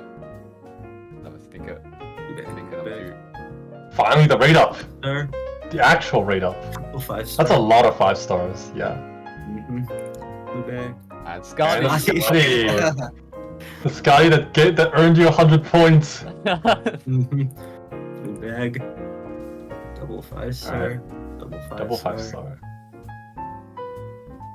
5-star. More 5 star. And a Magellan. Okay. Again? Magellan. Wait. Alright. Magellan? Again! Back to back. Wait a minute. Wait a minute. Okay. Check this guy's computer. Yes, bro. Three, Send your hard 4, drive over. This is 5. not normally. And that's Alright, that's it.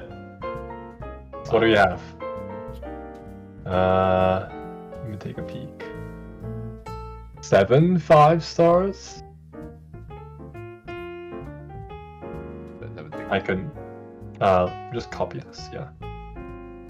Holy shit, new number 1. 7 5 stars, 7 SSRs, 26 SRs, 252 Rs.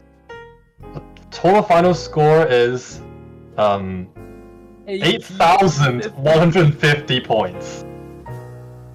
8,000, I repeat, 8,000 points. That is Brickster is now first place. Yeah. 8150. Sorry, Die Alive. Goodbye, Die Alive. Sorry. It was very unfortunate, Competition. but competition. it is what it is. Been a supporter. Towns is the way to go, man. Towns is the way to go. All right. Then we have go to post game interview. I have some questions for you, Brickster. Walk us through what we were thinking when you went through the rerolled floor, the rerolled in the first run, and also the floor 1. How was your mentality at that point?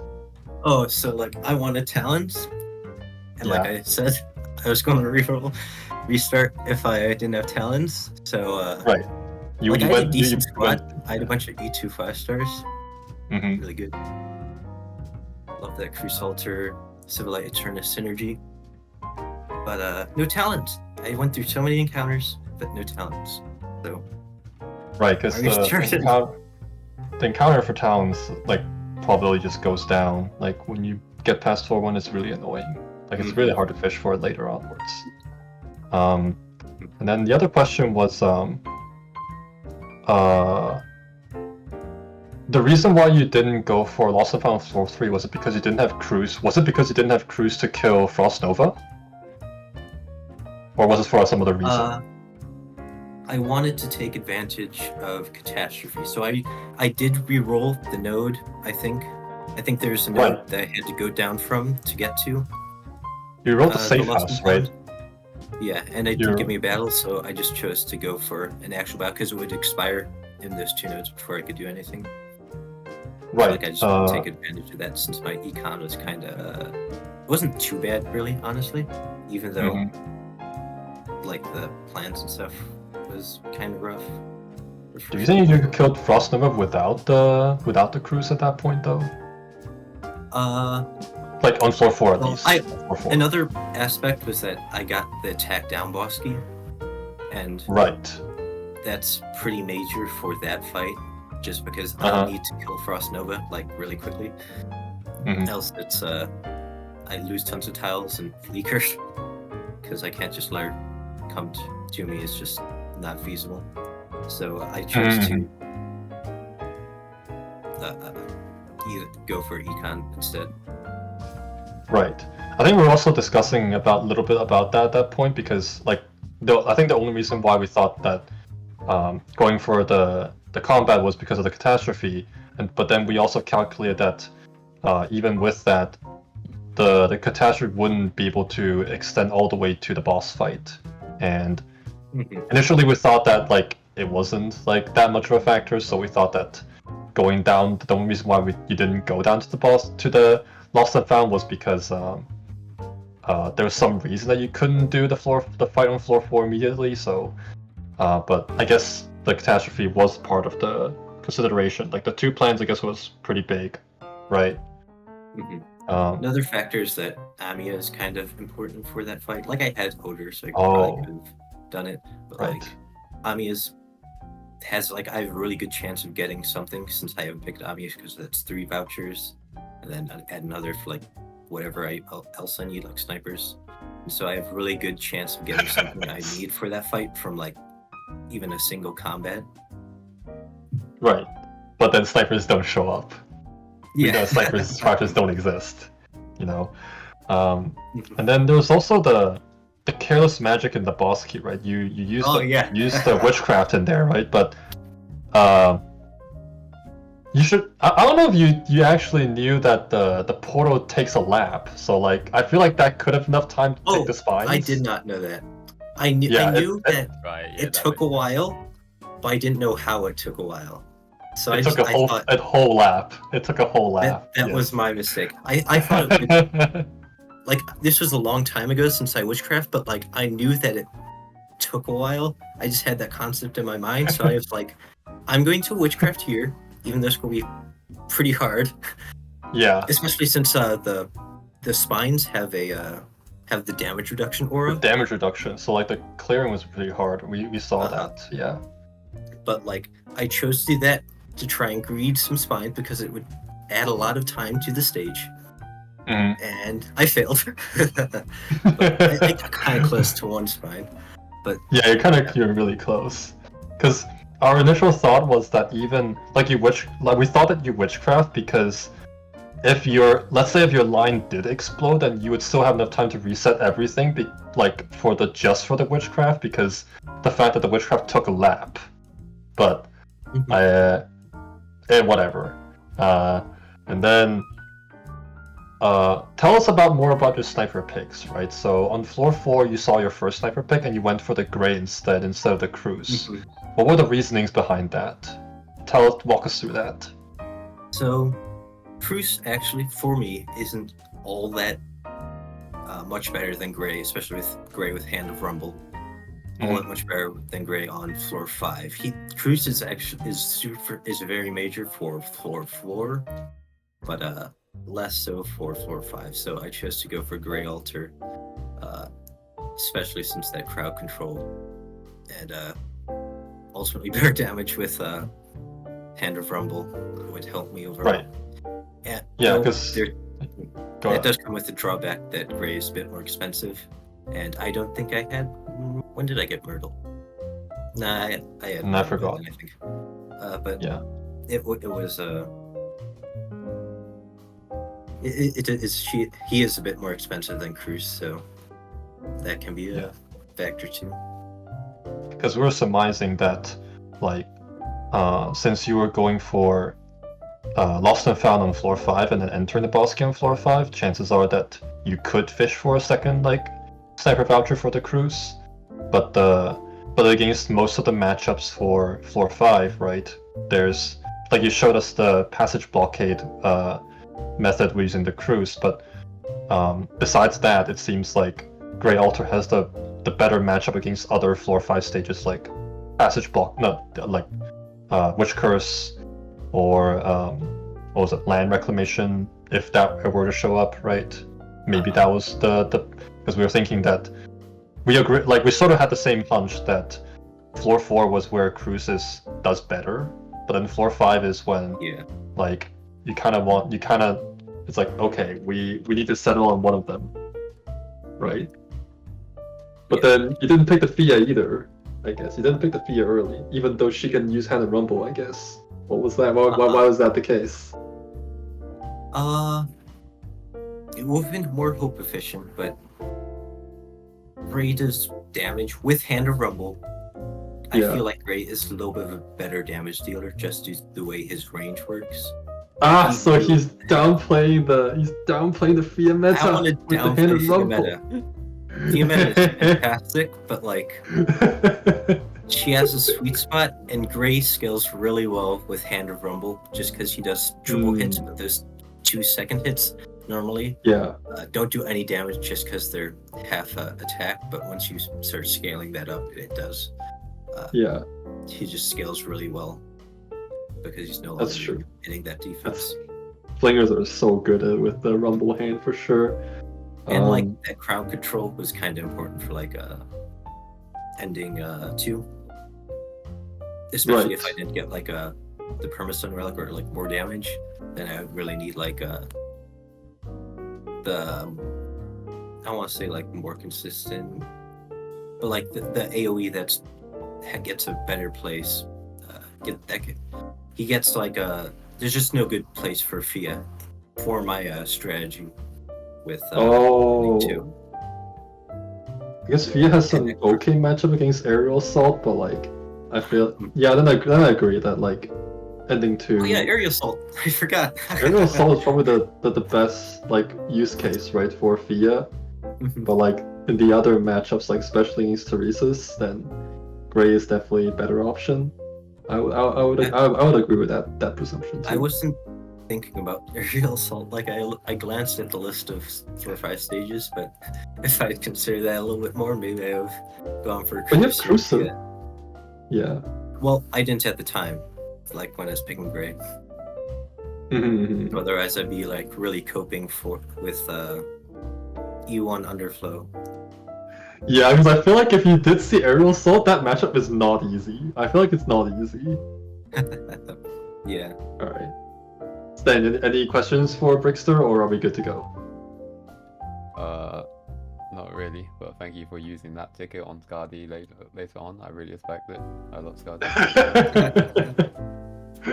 How much did it cost you? Like real money? or just like whatever. I mean it sucks, but like it had to be done. I thought it'd be funny. I thought it'd be funny. It was. It was until you ran out of Akaton. I've also been hearing that Defender Wishadel is a good thing to do, and I want to combat that notion by getting a really high score. So I hope I see less Wishadels. Oh, I see where the challenge is going to. But anyways, I think we'll wrap it up here, right? Thank you, Brickster, for playing, and thank you everybody for showing up at this late of an hour to watch the Kazdel Kasino of Day 7 production. Take us out, I guess.